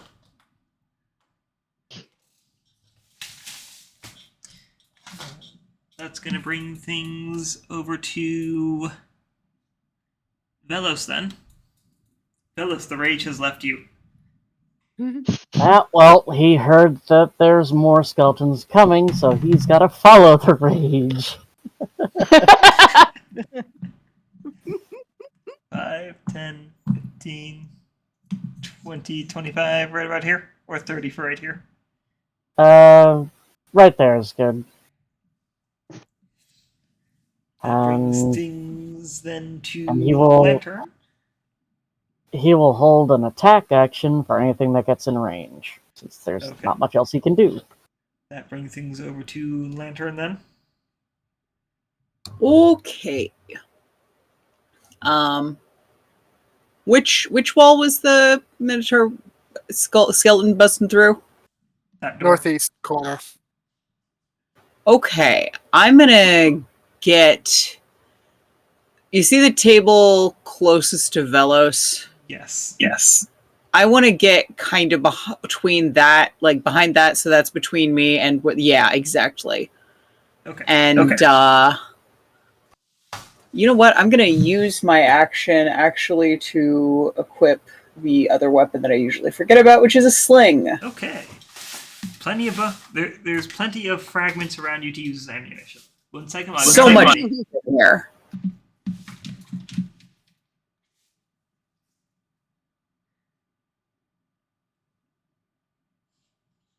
So many potential bullets.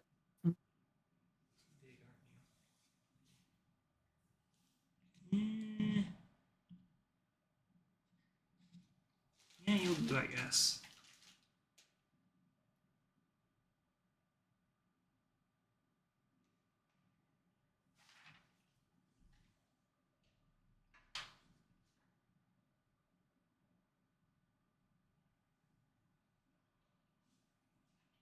Okay, this worked.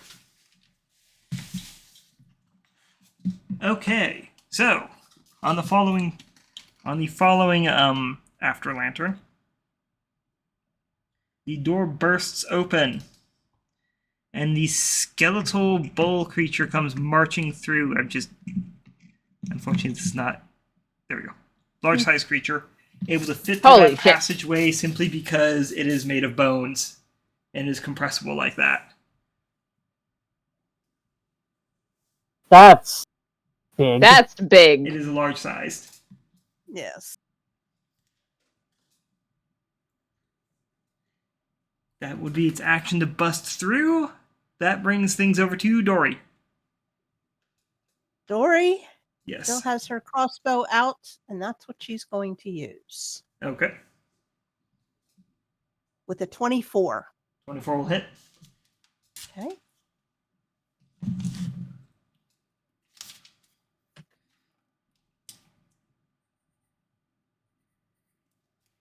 And she'll do 5 points of damage to it. Okay.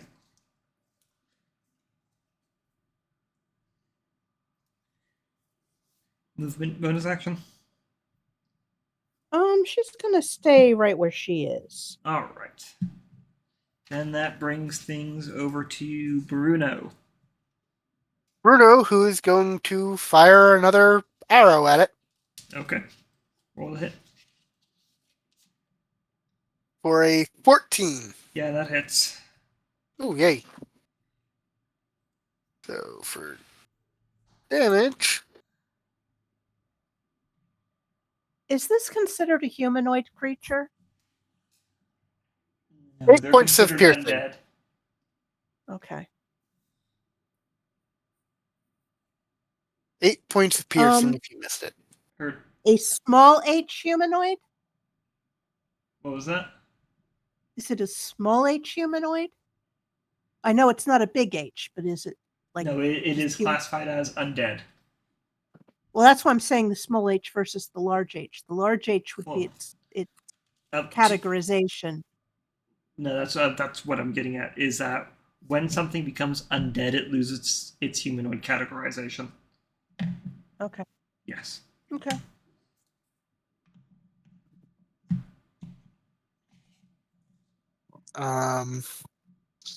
And bonus action, Bonus action. yeah. Actually, he's going to cast Shield of Faith on Dori. On Dori. Yes. Oh, Or not Dori, Fiona. Blah. okay. Oh, That okay. makes Oh. more sense. Okay. Yeah. I was Yeah. like, What does that do? +2 to your AC. Oh, excellent. Where are you, Bruno? Bruno is Hmm? back by the table near Lantern. Ah, Yeah.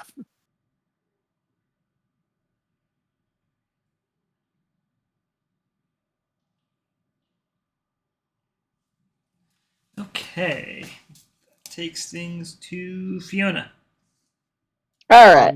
He is concentrating on that. Well, there's this big guy in front of her now, Yes. and he's within range.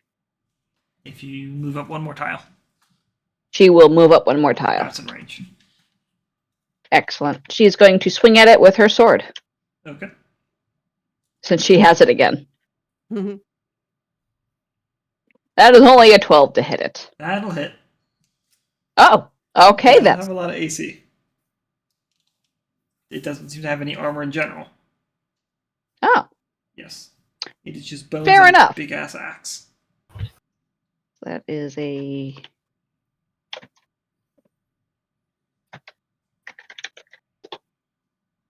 That is 10 points of piercing damage. Okay. Magical piercing damage. And then she will use her bonus action to punch it. Alright. Hey, Ooh, that's a dirty 20 to hit. Excellent.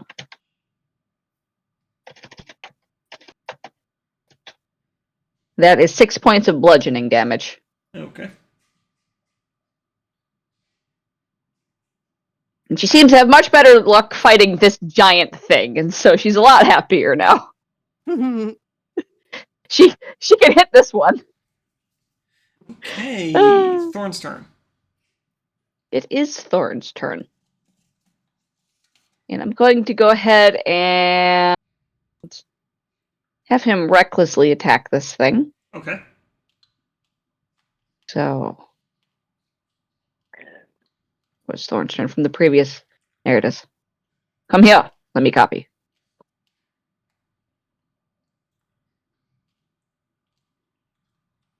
That is a 19 to hit. 19 hits. All right. No, that's Fiona's weapon table. Come here. So I saw he's got focused rage. Yes. Lets him add his con modifier to his first melee attack. Yes. So he's a +2 con. So with his strength, that's 4. His rage bonus and con, that's another 4. Yes. So that's +8 right there on its own. Yep. His glaive is a +9 or a +1. Yes. So that's 9. Yep. So I just want to make sure I'm getting the math right. Yes, he has a +9 to his damage. Yes. Okay. Oh, that's slashing. I just wanted to make sure. No, you're good. Because I did +8 before. That is 14 points of slashing damage with the glaive. Yeah. Yep. Yep. And since he's recklessly attacking, he's going to swing at it with his bonus action for the other end of the Okay. glaive. That's a 26 to hit That'll hit. for 1 more point of damage. Okay. Vellos. Yeah, that's a big ugly thing. Yes. He's gonna move up to help kill it. Okay. Again. Roll to attack. Roll to do whatever it is you're doing.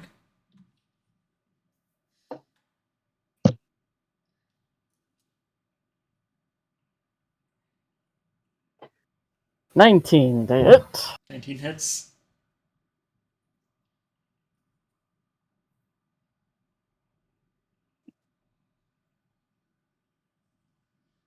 Ooh, max damage, or almost max damage. Oh boy. And, go again. With the tail.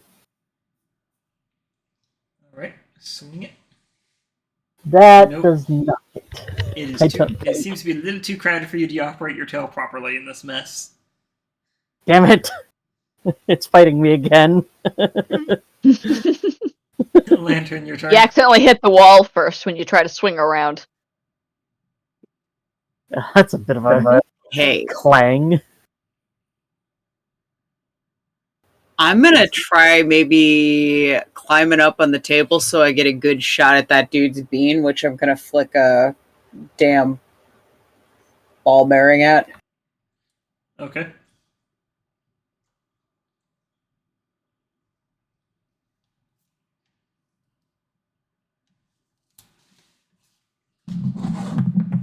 $22 to hit. That'll hit.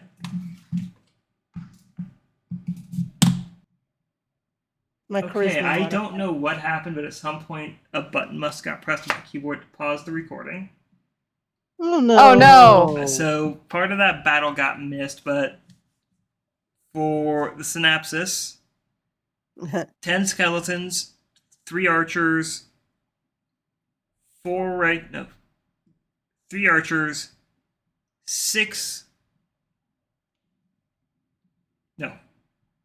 5 bladesmen, 2 animated animal skeletons. Party wipes those out. Skeletal Minotaur burst through this door. Party almost wiped it out one round because it's a skeleton, but it dealt 27 points of damage to Thorn, reduced to 13, which got Thanks mostly to healed by Raid. Healing Word from Dori. All right. I'm not sure what button got pressed to pause things. I don't know how long it was paused for, but it got paused somewhere in that combat. Yeah. Oh, no. Yep. Damn technical difficulties. Yeah. Yeah. That means it missed my 3. Maybe it missed my 3 nat ones. I don't think it did. Aw.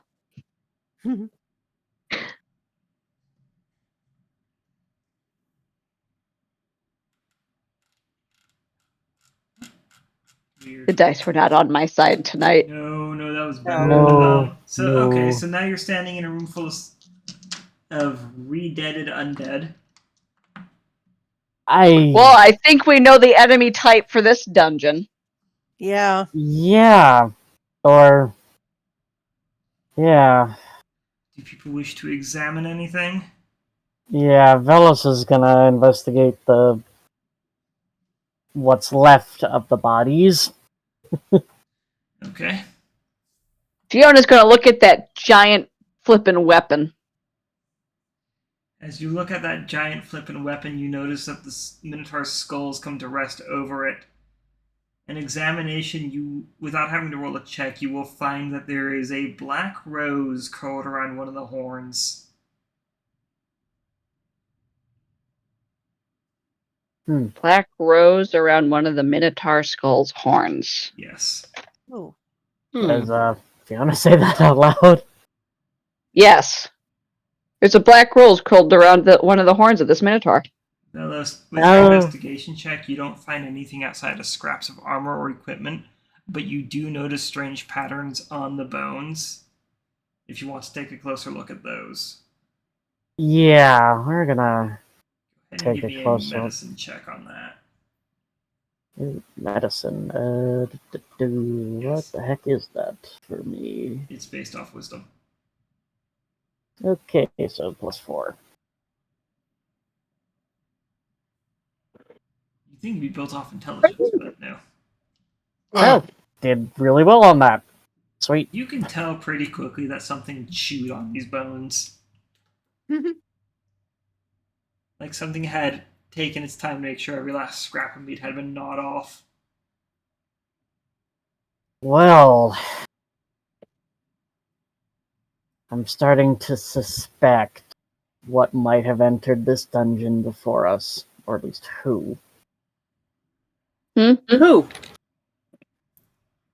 And he's going to double check that there is indeed a black rose on the Minotaur's skull. That is very much so a black rose. Shit. So affectionately curled around that horn by a delicate hand. I think What are we looking at? I think we're dealing with at least a follower of. I think the pronunciation is Varanet, or You would, but are you gall enough to pronounce her actual name instead of using one of the scorned titles? I need to look up what one of the scorned titles Basically, is. anything you can say that would be insulting. Zombie Queen? The unholy bitch. That's a valid one. Oh. Did- Hmm. The Ha! desecrator of life. Her. Well, that doesn't sound good. That bitch. Yeah. We're dealing with one of her followers. At least one. Oh, lovely. Something ate all of the flesh off of these skeletons. So I'm So- guessing we have a follower and a pet to deal with. Charming. So chances are the things in this dungeon weren't originally dead. No. Hmm.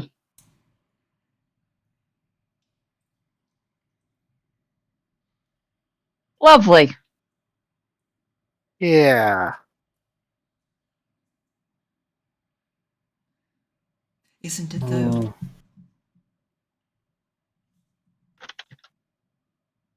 Well,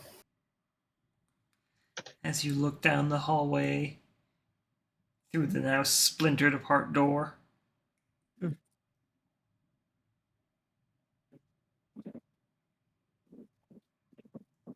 yeah.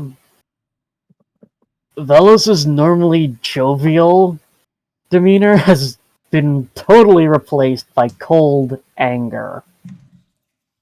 You grumpy. Fiona's gonna look at the tossed state of this room. You know, that bastard probably took anything valuable in here already. So we can give it a Probably. quick once over, to be sure. Probably. Tell you right now, you're not going Yeah. to find anything after searching the room. Alright. Hopefully, Yeah. hopefully he's just stashed it all and holed up in the boss's room. But Goodness knows. why, though? Why would he not leave? I don't know. Dungeon might make a good place for a base.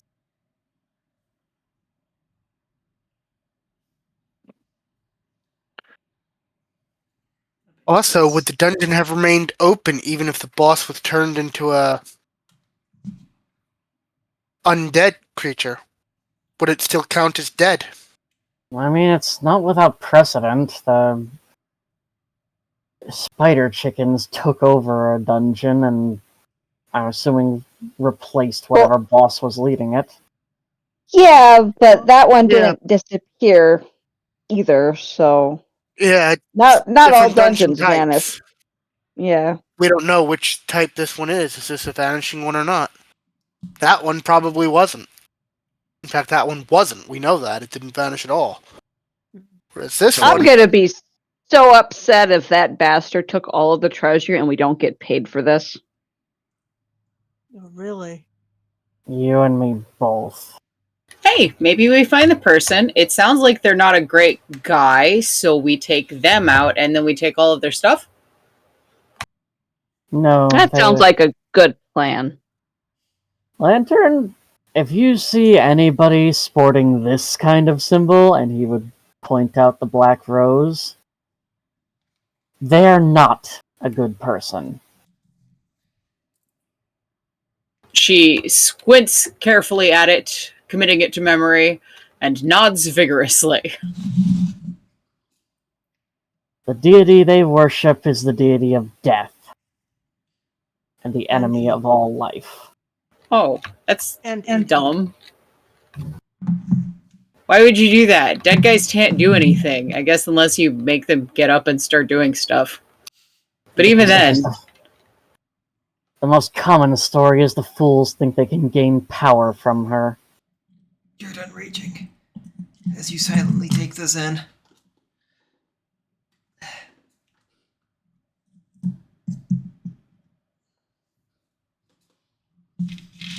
Regardless, we'd best make sure this place is thoroughly cleansed of this filth.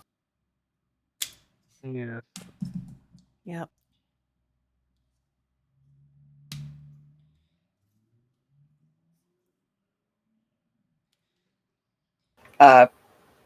Lantern does nod solemnly and start looking at Do you know those things where someone is not completely sure that they've taken the right takeaway from what you're saying and they're doing something, but they're looking at you carefully to measure your reaction to see if they got it right? Lantern very carefully starts tidying up.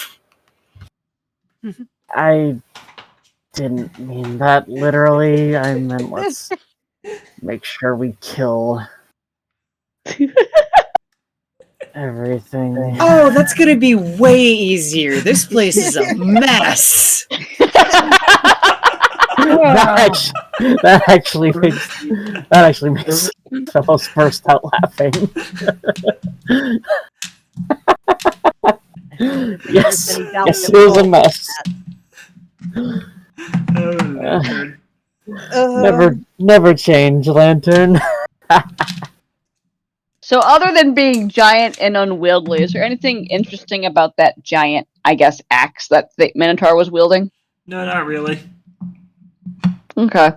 You know that it's gonna require a massive amount of strength and much broader shoulders than what Thorn or Vellos has to appropriately use the thing.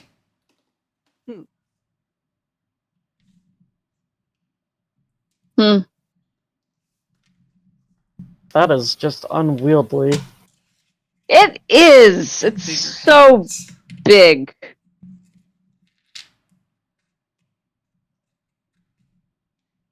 He's extremely big. Yeah.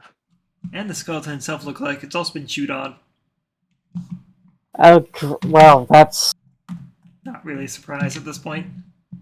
Yeah. it's still disconcerting. If whatever's doing this can do that to something this big, it's decently powerful in its own right. Mm-hmm. Yep.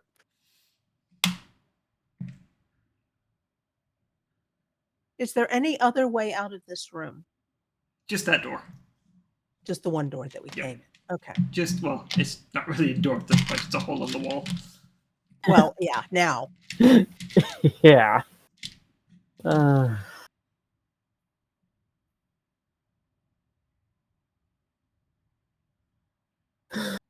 we were bound to run into something like this eventually. Yep. Yeah. I think that would do it for now. Leave things on a suspenseful cliffhanger. Of course. After smacking you guys in the face with a plot. Right? Just call it immediately after the bum bum bum. Of course. Of course. Absolutely have to keep